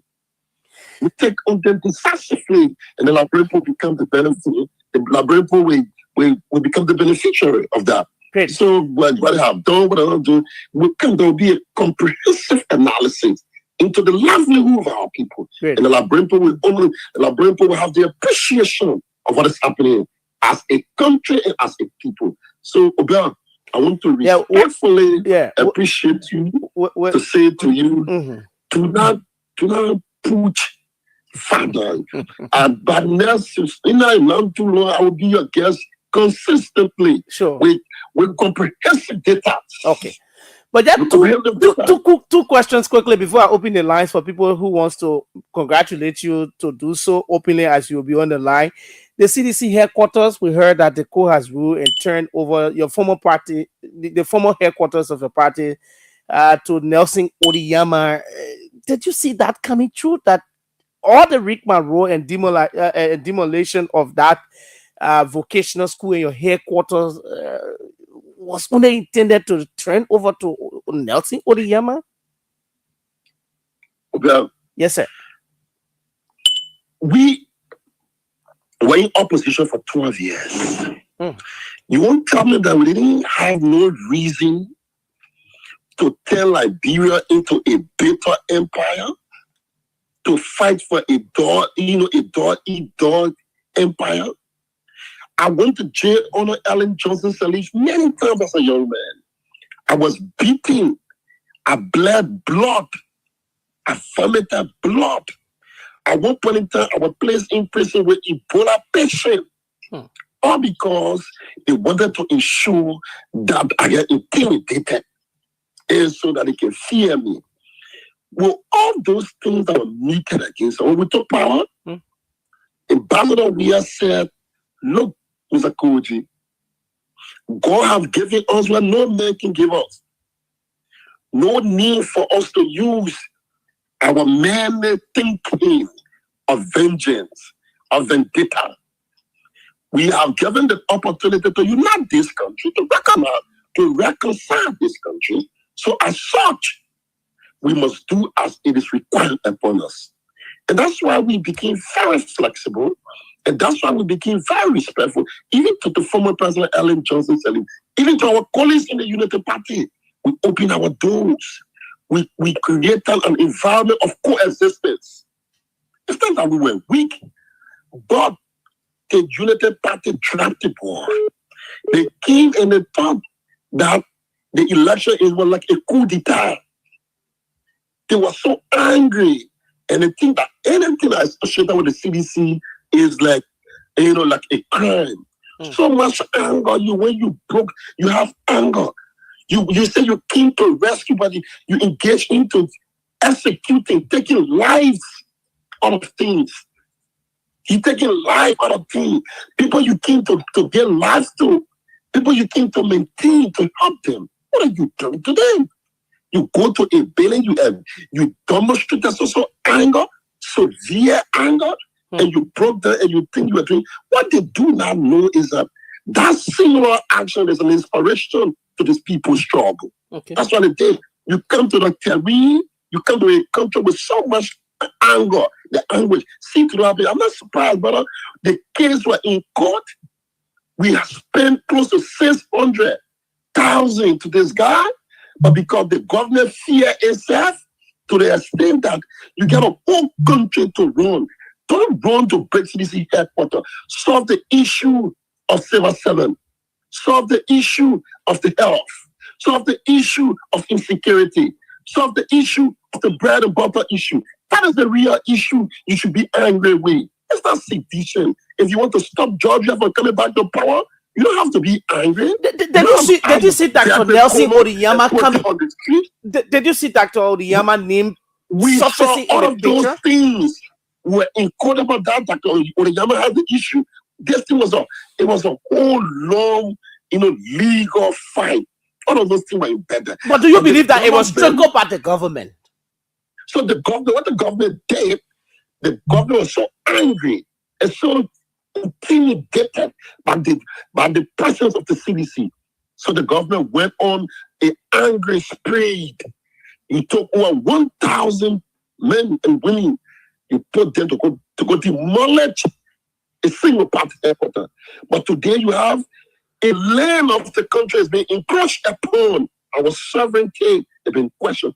Regrettably, where black are from Lofa County, it's being encroached upon. You go to poor people's homes in Maserado. You chase them out of their home. You break those places down, and you have no solution. And you think that all you're doing it to, the Liberian people are smarter than your political chicanery. That's what I can say to you. Great. This marathon will not be easy politically upon your return, Mayor Koji. Let me ask you the final question, and then we'll open up the phone lines because we have to transition to other issues as well. Your name has been surfacing months now, opinion polls been conducted, and we keep on hearing Mayor Koji for the Senate 2029. I have the opportunity to talk to you now, and for the first time on this radio, and throughout in a one-on-one conversation. Mayor Koji, what's your take on 2029? Liberians from opinion pool are followed on various media outlets been highlighting your name for the Senate seat of Mosserado County. What's your reaction to that? Well, God, I'm honored. I'm grateful by the special grace of God. My greatest joy is always to have an opportunity to serve my people. All I can say to you, I have a space, my first government space was to serve as a mayor in this country. And I was evaluated. Some was genuine, some was political. So whenever the vast majority of the people feel that yes, indeed, that Javasin Koji has what it takes to perform in their interest, that's something I very appreciated. That's something I appreciate so kindly. But again, I'd like to say to you, I'm an institutionalist. I've been out of the country for nearly over 2 years now. And I'm going to return to the country. When I return to the country, we'll do a fair assessment and whatever our institution, because there are processes. Remember, I'm the Secretary General of the party. And in the CDC, we have our processes that lead to evaluating and selecting candidates for any required post. At that point in time, those processes having embarked upon, having got in the country, a lot of people have reached out to me across session. There are people in the United Party that work in our place. A lot of people have reached out to me. What are the people in the United Party telling you? Well, remember, I have personal friends in the United Party. Yeah. I have personal friends. A lot of them. They want you to contest to unseat the law. Of course, a lot of them have been giving me their support. They told me, look, Mr. Koji, if you're on the ballot, we can say to you, you have our support. And we have dealt with you personally. We know the kind of a person you are. And once you are on the ballot, we can say you can count on us. We're not in your political party, but you can count on our votes, and we will be able to get our votes. So I respect that. It's a very strong thing for people to see you differently. So the same way, I respect that people have the right to criticize me. I also enjoy the fact that people have the right to support me. Great. So basically that's it. Okay. Let's hold you right there. Open up the phone lines, please. This was not meant for further conversation. It was just a congratulatory call to you live on radio. But as the platform dictates, we have to move on. Yeah. So thanks so much. But please, I'm going to keep you on the line so we can take calls 0777959 0881 871-670. Mayor Jefferson Koji is my impromptu but special guest to congratulate him, and then we ask him a few other questions. Let's hear from you. Good morning. Welcome. Morning. Hey, OBED, good morning. How are you today? I'm doing great. Mayor, hope you're getting the calls. Okay, so please let me just increase this earphone. Yeah, go ahead, please. Let's hear you.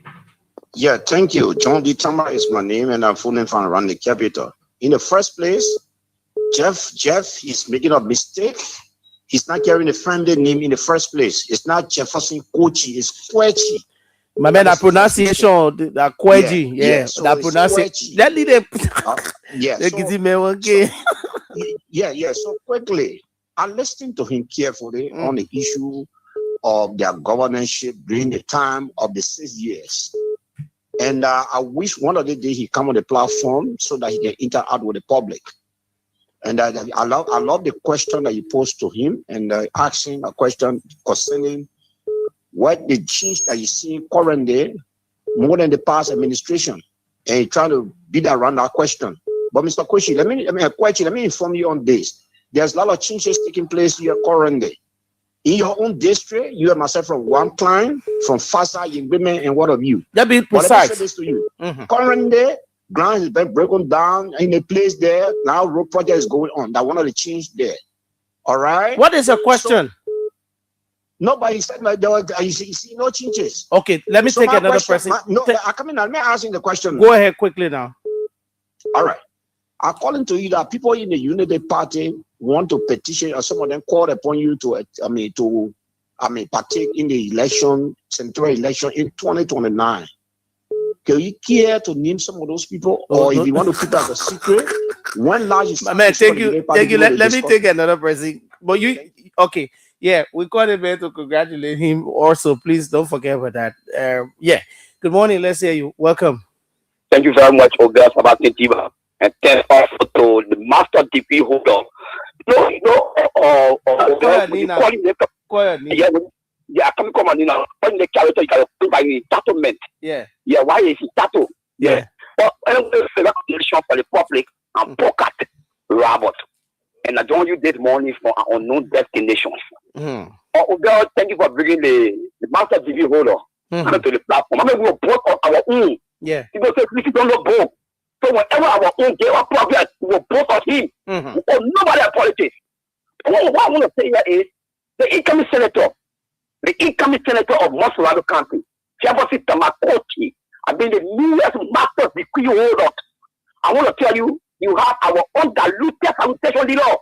You know when you are going to Lablo now, you don't only make the party proud, you have made Lablo in general proud. Take it easy, Poka. Look at job. Take it easy. I tell you, don't go if you don't come behind. This character is the incoming, the presumptive of senator of Mosulado County now.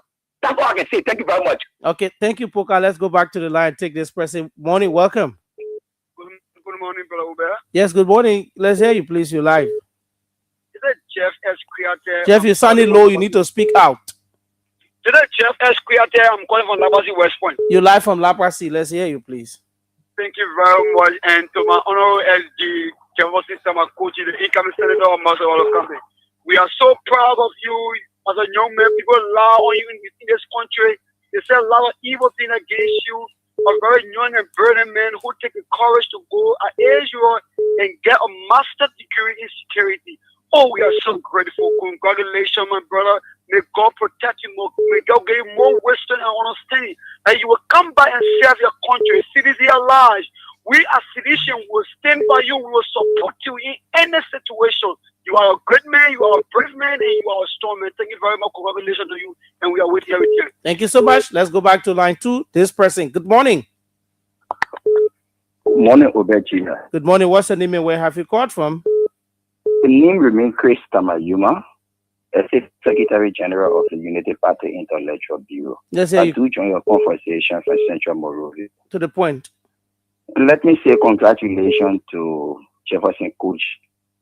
Now, the issue is, I want to differ with Jeff Kochi when it comes to the country retrogressing. Okay. The country is even more progressing than the last year.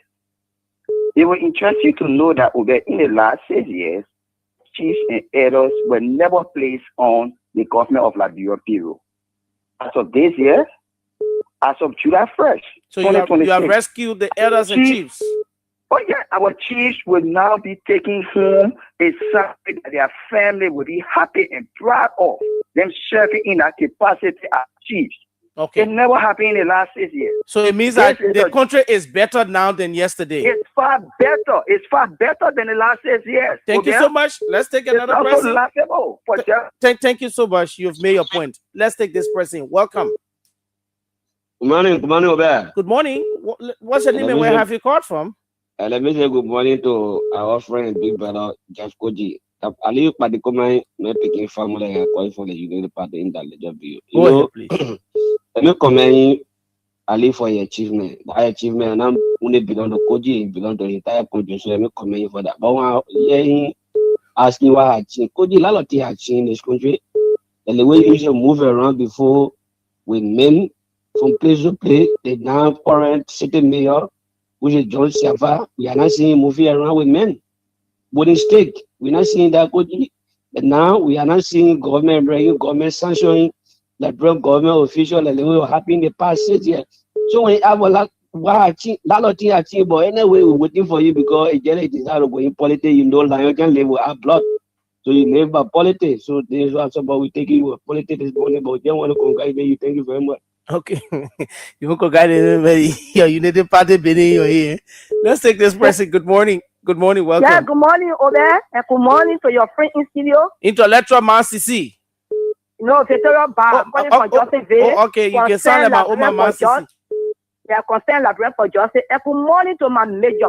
And the reason I on the last, I will make sure and speak today. Thank you, Papa. Let God bless you. Congrats to you.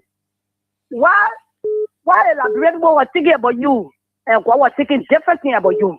Let me tell you, that the reason don't envy your friend. God bless somebody must be happy. But like the country, I see the one that be the jealous and the hatred that is carrying the country down. Because it's not me, it will not be you. That God bless you.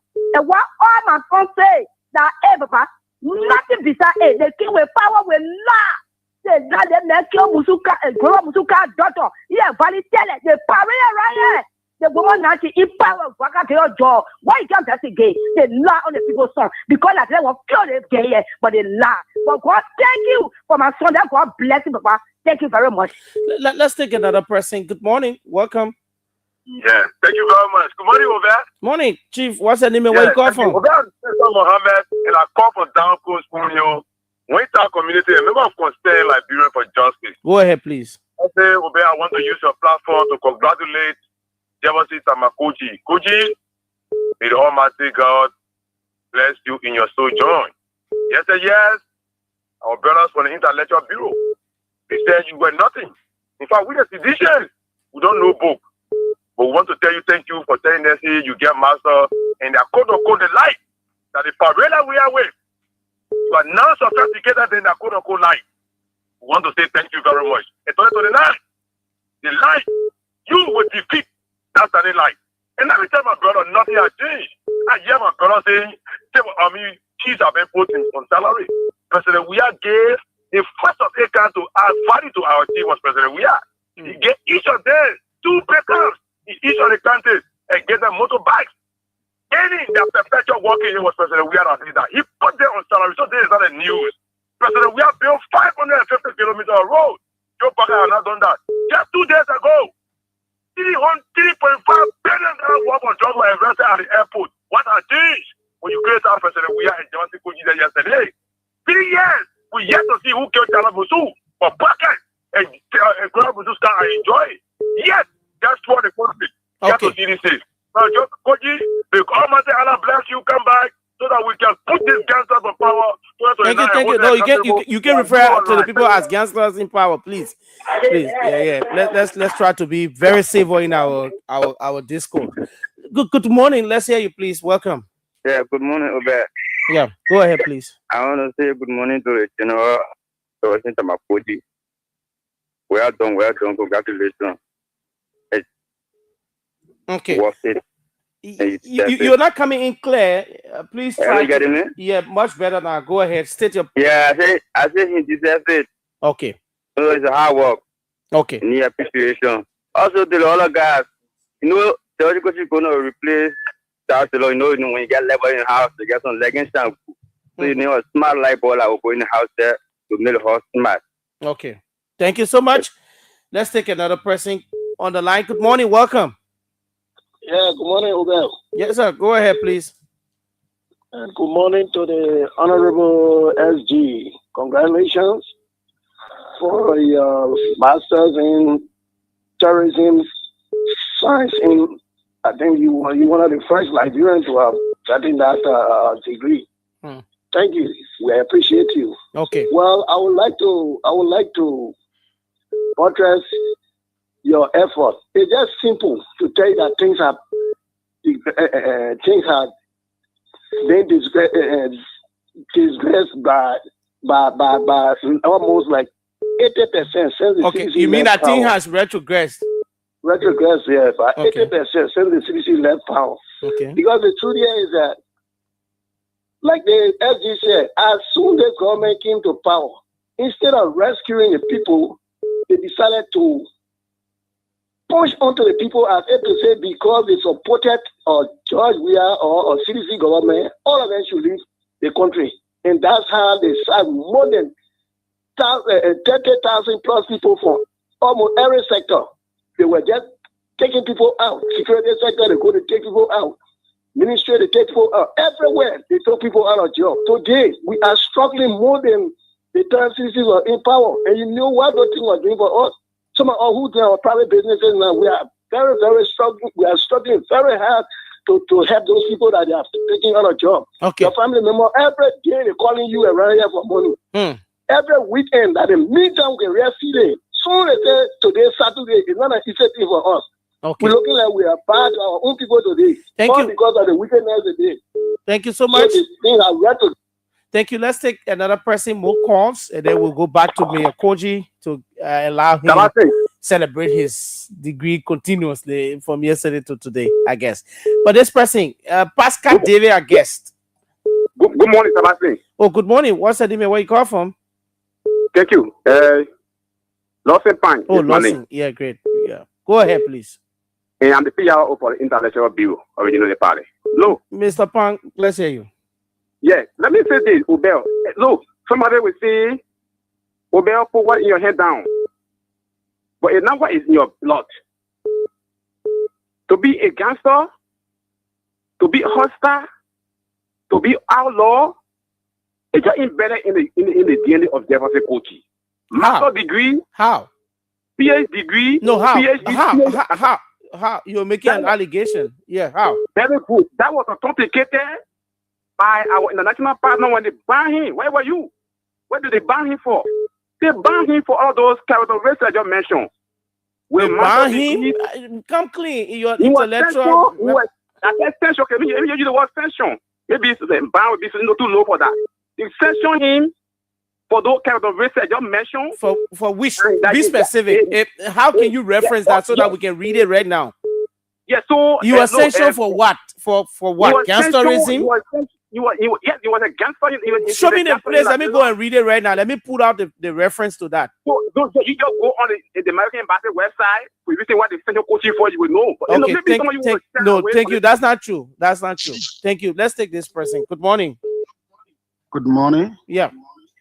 This is Murphy Famada, the vice chair for Operation District 15 in Congress for Democratic Change. Let's hear you, please. 1 minute. Yeah, I want to say congratulations to my SG. I wish him well in life. I pray that Almighty God place a lot of blessings upon his life, and I pray that he come back healthily so that we can proceed with our political process. Okay. Now, concerning other matters, look, let me be honest with you. Liberia is digressing seriously because all of those things that people are doing, that when citizens were in power, they say, "Oh, that groundbreaking will eat." They got a call that say the local country the road is being paved a lot. That groundbreaking is just a lie. The people don't have money there doing groundbreaking here, doing groundbreaking in other places. I mean, Liberia is digressing gradually, okay. And we pray that citizens come back to power to redeem the people. Thank you for your take. Let me take this person. I think this will be the last one. Yes, morning. Yeah, we have to protect the credibility of our station. When anybody can level allegation on somebody, if they get proved that. Yeah, but Poga, I'm playing my role very well. That's why I cut him off and told him that's lie. Thank you. Let's take other people now, Poga. Thank you so much. You've made a point. This one morning. Welcome you, the final person. We'll go back to Mayor Koji. Good morning. Morning, Chief. What's your name and where you come from?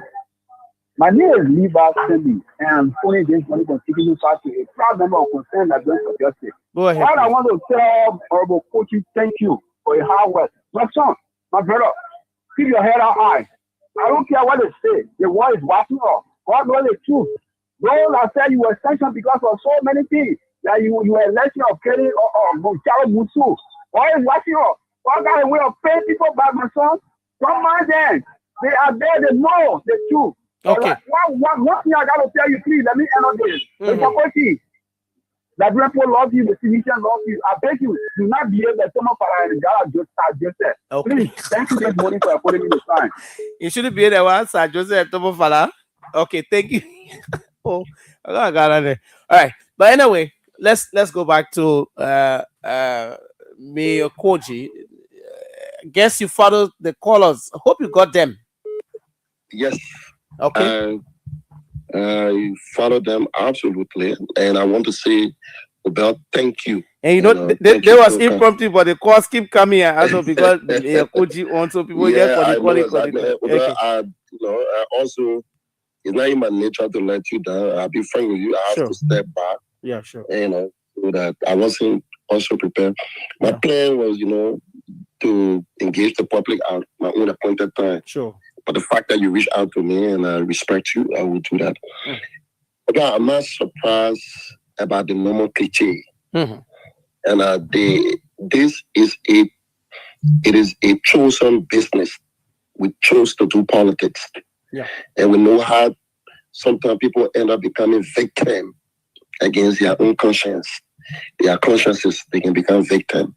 And in the morning, even though you know it, that what you're doing is something, it's a bold-faced lies, but you've been instructed, you've been conditioned, and I want to be. And that's why you can see a tons of them said to me, about United Party people, they reach out to me and say to me, Jeff, we saw you as, when I did my personal reflection, it was both spiritual and it was both honesty. And I didn't do it because of me. I did it that people going, there are some other people who are going through my own situation, but in different dimension. So I just want to tell them that, yes, no matter what you face, the God Almighty is greater than human incarnation. So it may appear like somebody said to you, other than they say to me, I'm used to a misconception. If all you just said about me, if all you allowed were in our country to say, oh, Koji cannot travel, Koji is in Ghana, Koji is in South Africa, I used to, for me, they are my inspiration.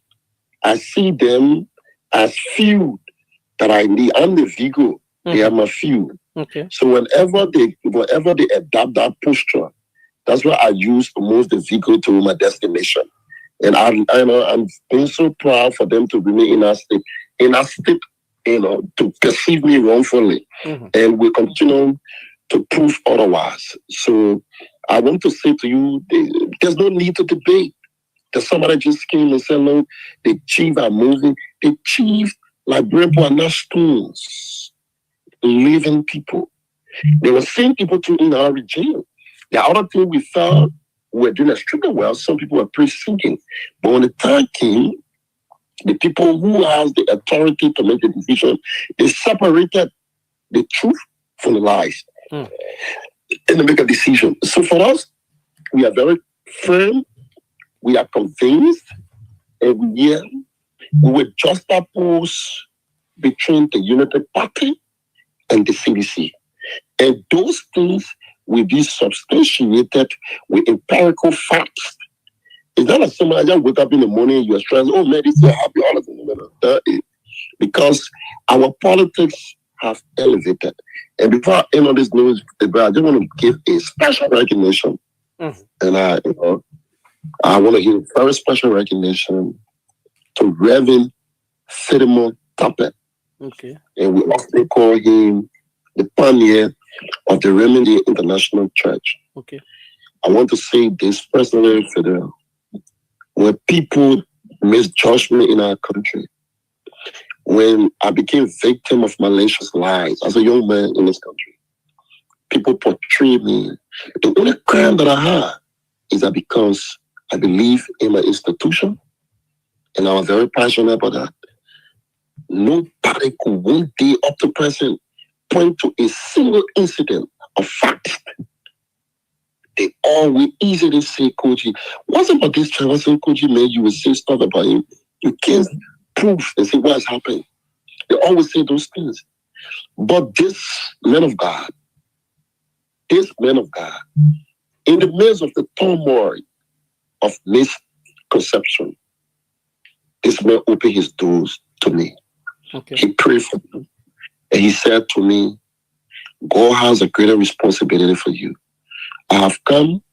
It's good that I didn't approach you when you were mayor.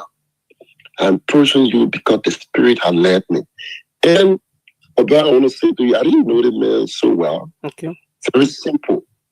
And this man prayed, and I think the man said to me, and he prayed for me. There are people who are truly God's servant. Okay. This man he's in touch with the living God. When I left, I came abroad. I had my own circumstances. Every day when I pick up the phone, when I talk to him, he always said to me that God is in control. And God, there's not to God. He said, unless what you've been accused of is truth, if it's true, you will suffer the wrath of God. But if it's not true, you will continue to be vindicated, and God will perform wonders before your enemies. It will be, they will be unable to comprehend the wonders of God, the wonder of God. And I want to say to you, he became my spiritual father. I want to openly say thank you to the Remedy Family International. They opened their doors to me.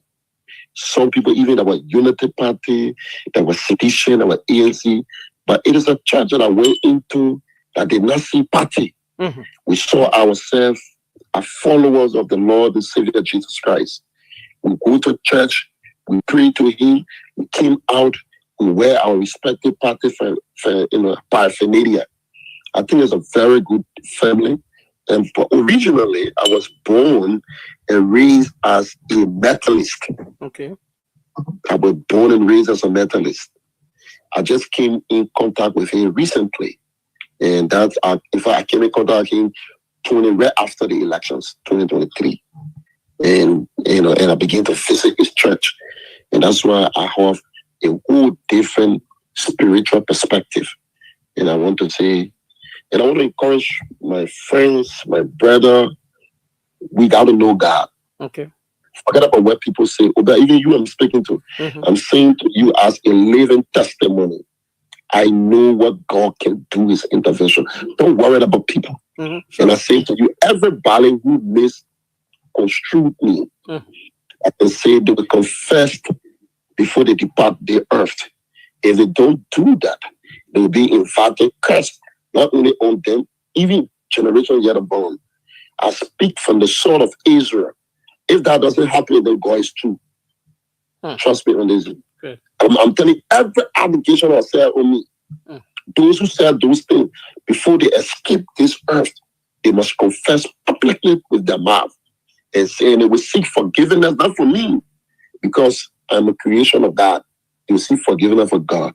If I did what they say, I would never find peace in this life. Not even my children will suffer the unspecified consequences of God's wrath. But if I didn't do none of those things, only because of politics, because you fear me, like I said in my piece, my crime was not corruption. My crime was not violence. My crime was connection. On the basis of that, they conspire against me. And they think that destroying me is something that they must achieve at all costs.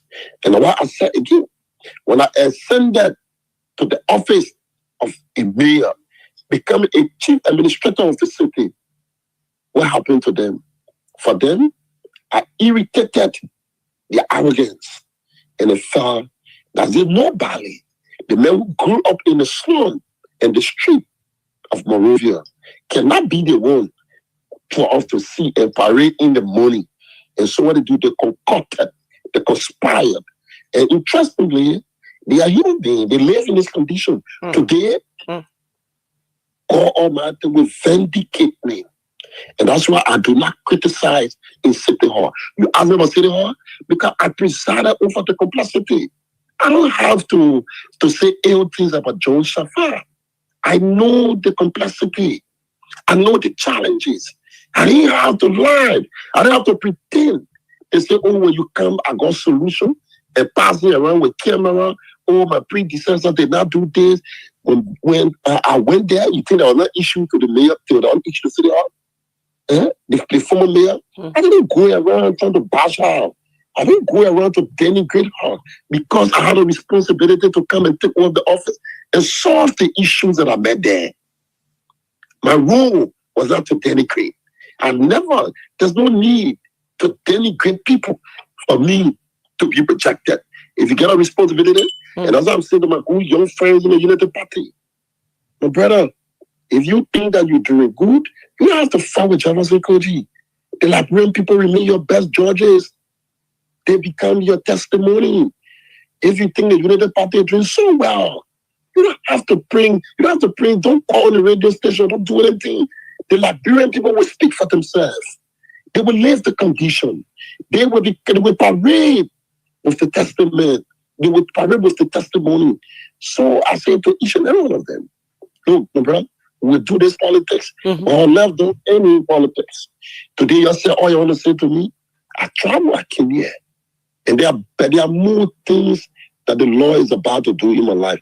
They're just the beginning. Okay. And I'm so grateful. And I just want to say to them that young people, for the politics, whether in the United Party, in CDC, let us look up to God. The time we are talented, the time we are youthful, it is a time with politics. We don't have to be vicious. I do not have to lie on Amos Twedney to be popular. I do not have to lie on Mo Alimi to be popular. I don't have to bring Kula Fofana down. I don't have to do it. She has an opportunity to serve. I do not agree with her. I'm a confront her on the issues. I'm a debate with Emma on the issues. I don't have to say Emma Kear won't get tomorrow morning. I don't have to say Mo Ali raped another girl. Those are dangerous politics. Those are vicious politics. It's not good for our community. Thank you so much. I appreciate it. Thank you so much. And again, we'd like to say congratulations to you on your milestone achievement. Yes, we'll be glad this station will be 100% anticipating your arrival as you embark on your marathon with the Unity Party government and to host you here so that we can look into issues relative to the state of affairs of our nation, the CDC, its activities, and joining towards 2029. Thanks so much, and do have yourself a wonderful and God bless day. Yeah, thank you so much. Thank you so much. Great. Former Mayor of the city of Monrovia, Jefferson Koji there. What a great interaction. And, well, we're going to have him here live in studio someday to come. But, well, thanks for your participation, for those of you who participated. Up next, we'll bring the revision of the local dailies. After that, we hope to squeeze in about the drugs bust. But let's run for the local dailies.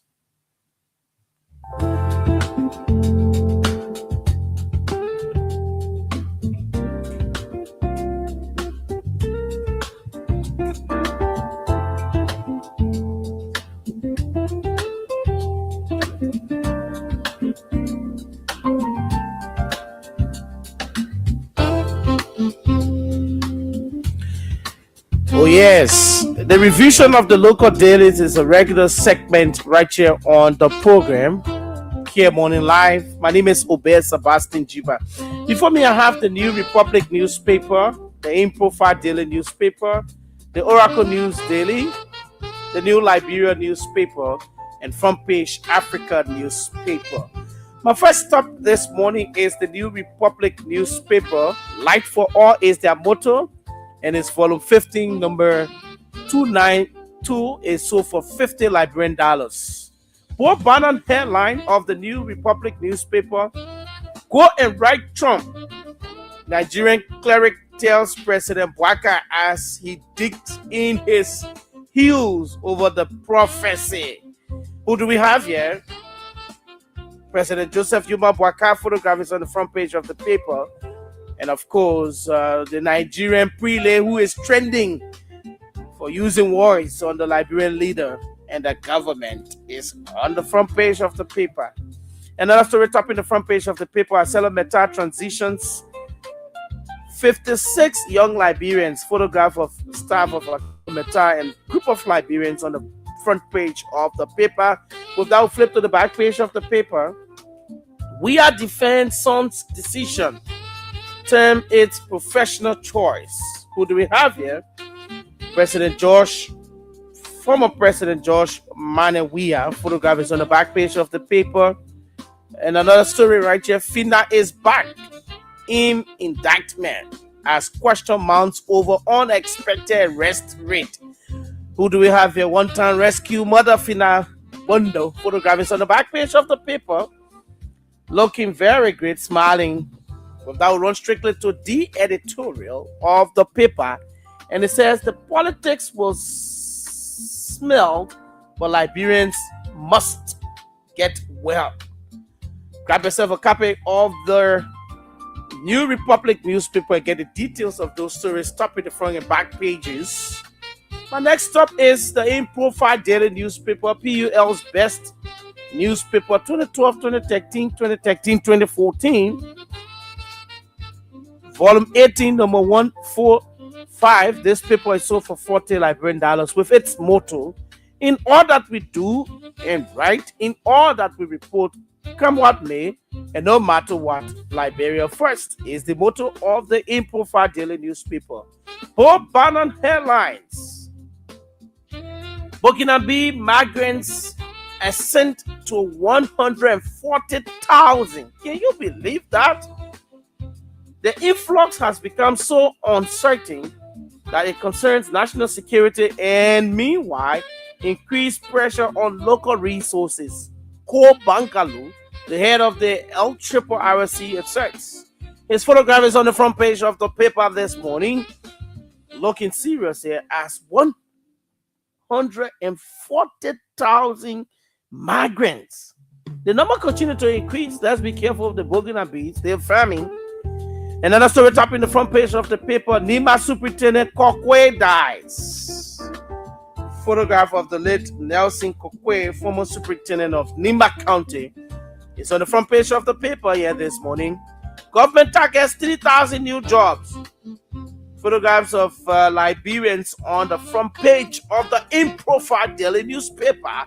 We run strictly to the back page of the paper this morning. With EU support, Greenville to get current again. Photograph of the head of the European Union delegation, Nona Depart. Photograph is on the back page of the paper this morning.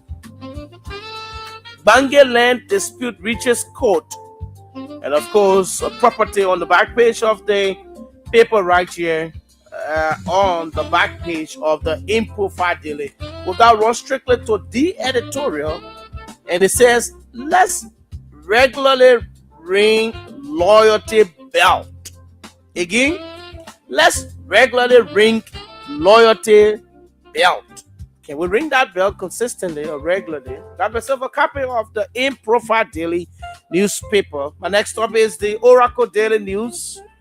Reporting the truth to you is their motto and is sold for $40 Liberian. Volume 4, number 56.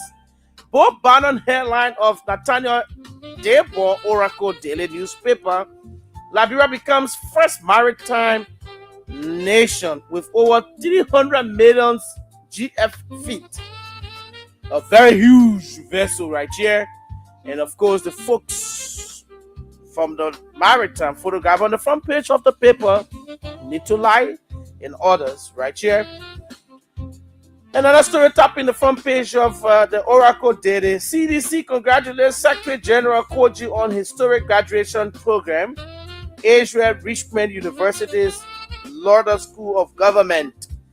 And of course, Mayor, former of the city of Monrovia, Jefferson Chama Koji, photograph. The man some call it Kwaji is on the front page of the paper. Now flip strictly to the back page of the Oracle Daily. And it's all about advertisement and sports, so we leave it as it is for Afonso Sai, allied DJS. When justice is weaponized is the editorial of the Oracle Daily newspaper. My next stop is the government's own New Liberia newspaper with its motto, One Nation, One People, One Destiny. This paper is sold for $30 Liberian. A government paper for you. Okay, the agreement will finance the Regional Emergency Solar Power Intervention Project, the West African Regional Digital Inter-Program, and the Southeastern Corridor Road Estimated Project. Government World Bank signed US $125 million agreements to boost reliability electricity assets. Who do we have here?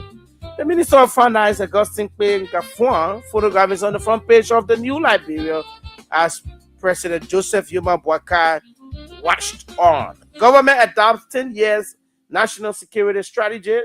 Honorable Samuel Kofi Wolf, the National Security Advisor. Photograph is on the front page of the paper without flip strictly to the back page of the New Liberia newspaper. President Boakai makes new appointments in government. You want to know? Grab yourself a copy for $30 of New Liberia newspaper, and you're going to definitely know. House Speaker Senate Pro Tempeh impromptu visit at the Ministry of Information. And of course, House Speaker Richard Nameboku, photograph is on here, and the Pro Tem of the Liberian Senate, Nyombli Kanga Lawrence. Photograph is here. Makofe hydro plant restored to full capacity. 88 megawatt, fully restored. 4 turbines turning the water to give us electricity. Photograph on the back page of the paper this morning. With that, we flip strictly to the editorial of the New Liberia newspaper. Halting illegal mining in Liberia is the editorial of the New Liberia newspaper. My next stop here this morning and final one for the revision of the local data is Rockney Say front page Africa newspaper. Bob Bannon headline for this paper is sold for $40 Liberian, volume 19, number 110. Bob Bannon headlines: difficult to repair the damage. Difficult to repair the damage. Thousands of Liberian women suffer. And of course, a Liberian lady photograph is on the front page of Front Page Africa newspaper. Another major story topping the front page of Front Page newspaper this morning: a mission of guilt. A mission of guilt. And of course, people in orange suits right here on the front page of the paper. Traffickers. They are accused traffickers walking to central prison. On the front page of Front Page Africa newspaper, to the back is all about sports. And we leave it for DJS, Afonso Sai, who walked and talked sports here on Kear Radio. But it's highlighting former President Weah and his son's decision to play for America. Today the World Cup begins. I'm sure it's going to be a great one with South Africa and Mexico. Yeah, what a great one. Let's go strictly to the editorial of the Front Page Africa newspaper. Magibie County deserves more than Senator Nikwe's trash can politics. What? Magibie County, let me repeat, deserves more than Senator Nikwe's trash can politics. To get the details of that, grab yourself a copy of the Front Page Africa newspaper for $40 Liberian, and you get yourself the entire information right there. After a batch of this song, when we come back, we'll close up on the program.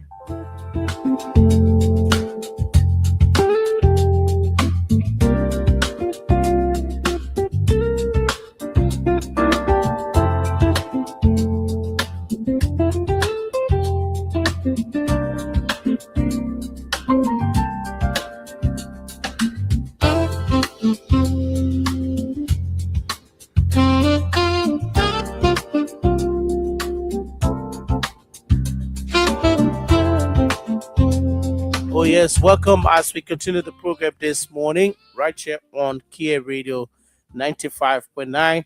Those of you who are following us, I'd like to acknowledge your viewership this morning. Melvina Yama Harris is following from Catball. I'd like to say good morning to you.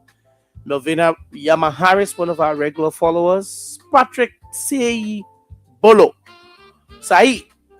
Patrick Sai Bolo is following, I don't know why they call him BT.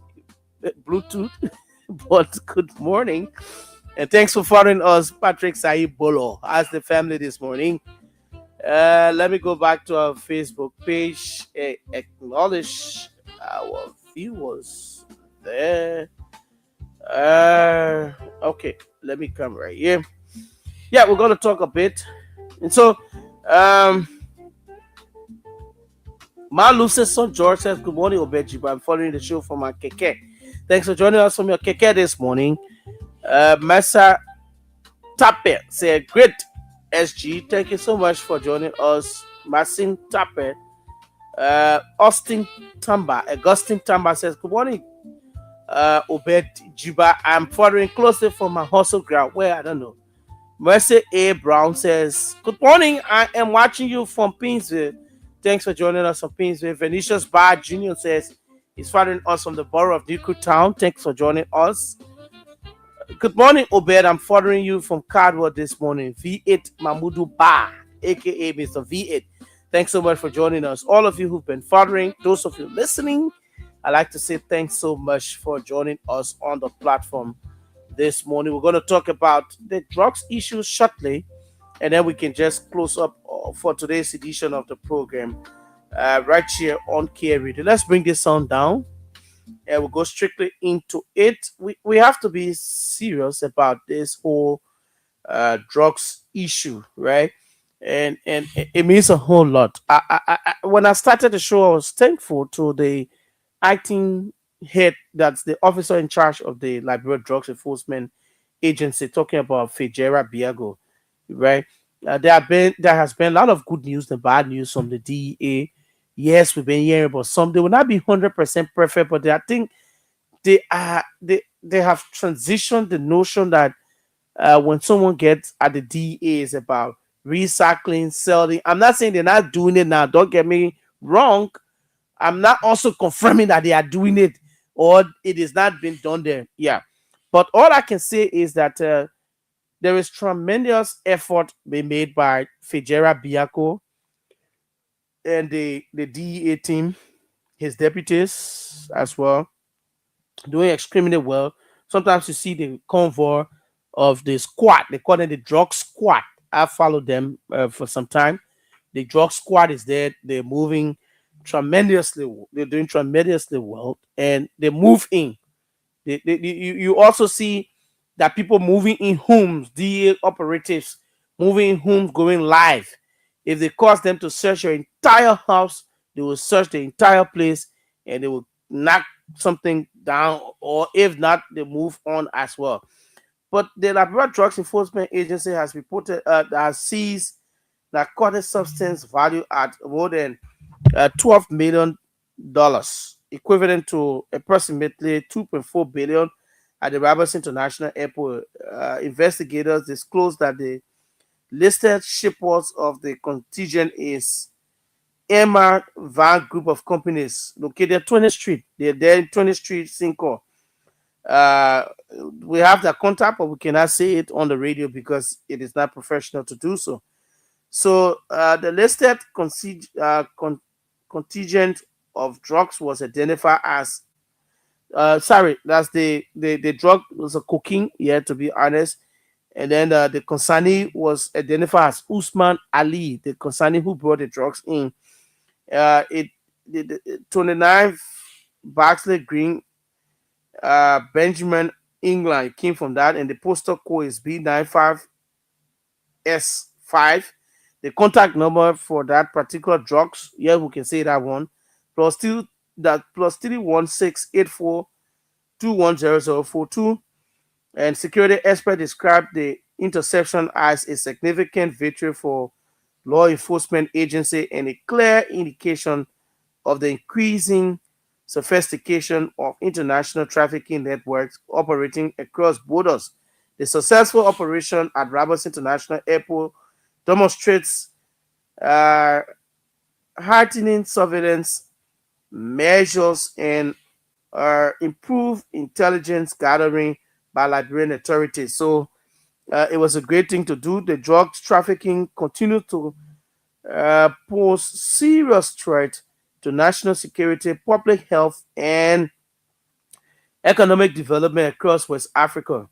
The latest seizure is expected to send a strong warning and signal to criminal organizations seeking to use Liberia as a transit point for illegal narcotics. So you can use us here, even though we got porosities of our border, whether it's the airport, the seaport, so. But I think our guys, they've done so well in knocking this down. What these criminal cartels across the world. The drug cartel is rich. I mean, but in the midst of all that, you have the team in the midst of low budget sacrifices and everything, but they continue to do what is right. So authority has assured the public that the investigation remains active and anyone found culpable will face the full weight of the law. The LDA has retained its determination and dismantle drugs trafficking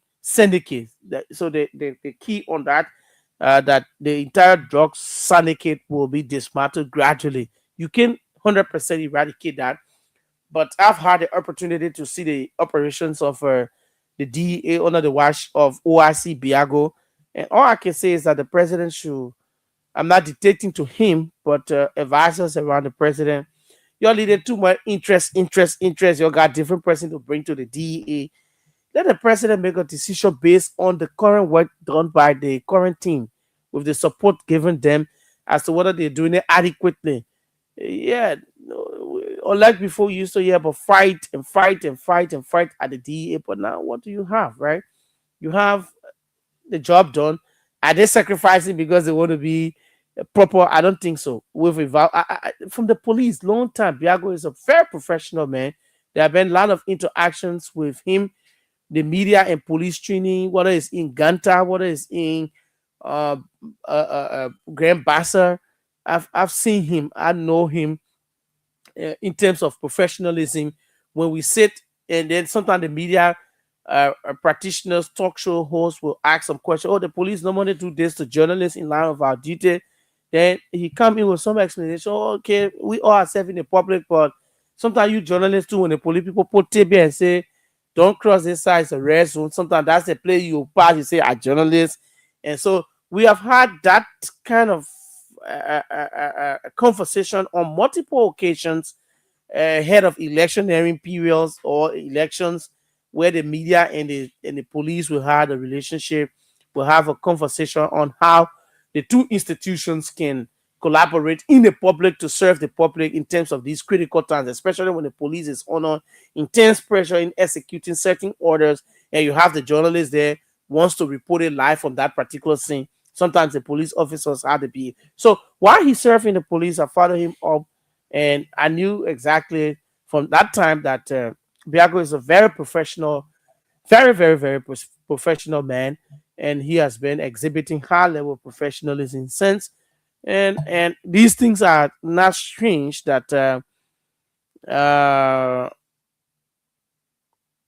not strange that we highlight them. The issue of drugs, ghetto being destroyed by them, people being arrested, drug traffickers and users, people selling drugs in the communities, they're being arrested. It is not strange. Other people got different ways of selling the marijuana. They make it with peanut butter candy.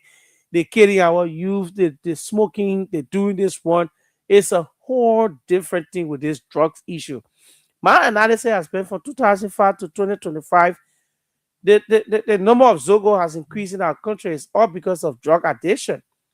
From 2025 now to 2026, we're moving on. If we get to 2030, if we're not careful with drugs, the country will spoil. Good people who went to good schools, they're today in ghettos. Some of them die. They get all kind of drugs. They're taking. The last time when we were at the Capitol, when they said no to drugs program was on, I was talking with Elton Johnson. He said the guy wanted to call it solar panel. And I laughed. I said, what kind of drugs need solar panel? You have to scrape the middle of your head. You lay the drugs there, then you wear the Marvin Gaye hat. So for under there, solar panel, they always put it up. So they put that drugs up, and then you getting high. You just walking, getting high. They get spark and die, spark and kill. They got kush, cocaine, codeine, marijuana, all the kind of names you have to call it. Some people say they're chasing the smoke, mercury, all kind of things. So guys who can afford it, they're scraping labor and smoking labor. Some of them even tearing the shit from the Bible. They say that's the race lab because it's in soft. So all kind of imagine you tear Bible and smoke drugs with it. You not put the curse upon yourself. So please, it is commendable. We do not have the luxury of time to open the phone lines for you to call on this issue of the drugs at the Roberts International Airport. Others have been asking about arrest made so far. Why is it? But we hope that when we have the luxury of time, then we can talk about that as well. So the drugs issue, our children are growing gradually. I mean, those who want the drugs to just take them away just like that, it is bad. But again, we would like to commend Fitzgerald Biago and his team at the LDA for great job done. We hope to see more. Do not feel complacent. And we're asking, for me personally, I'm asking that the president uh, make him proper, and let's see what happens. Like what you did at NAFA and other institutions. Yeah, let's give him the chance to see what he's made of when he is the proper head of the LDA. As interim head, we're satisfied. We like what he's doing, and so we want him. We want him to continue his vision and good plans for the country. Different roadmaps. The last time I interviewed and talked to Fitzgerald Biako when I was on another radio station, well, and he said there are a lot of plans, there are a lot of roadmap towards combating drugs, signing with the intellectuals, the school campuses, because influence of children. Your daughter go to school, another child in the place carry the tablet, you call it, uh, the trauma dog, and they start giving peace to each other. If we're not careful, your child will not end high school, and they drug spending. If your child or children is not involved or family member, you can know how important it is. But let's take it seriously. We want to say congratulations to the LDEA and the government of Liberia. So far, we need to do more. Until then, that's how we conclude today's edition of the program. My name is OBED Sebastian GIBAH. We're taking our break. And of course, Monday, the sheriff and I will be back right here. Many thanks to our team of producer. Many thanks to our producer, Josh Boy, who is here with me today and has been here throughout this week. Monday, the sheriff and I return with another fascinating edition of the program. But tomorrow morning, we're going to have Lee Monju and Eloshus Chie bring you the Friday's edition of the program, Kear Morning Live. Until I talk to you guys, when I'm out, my name is OBED Sebastian GIBAH.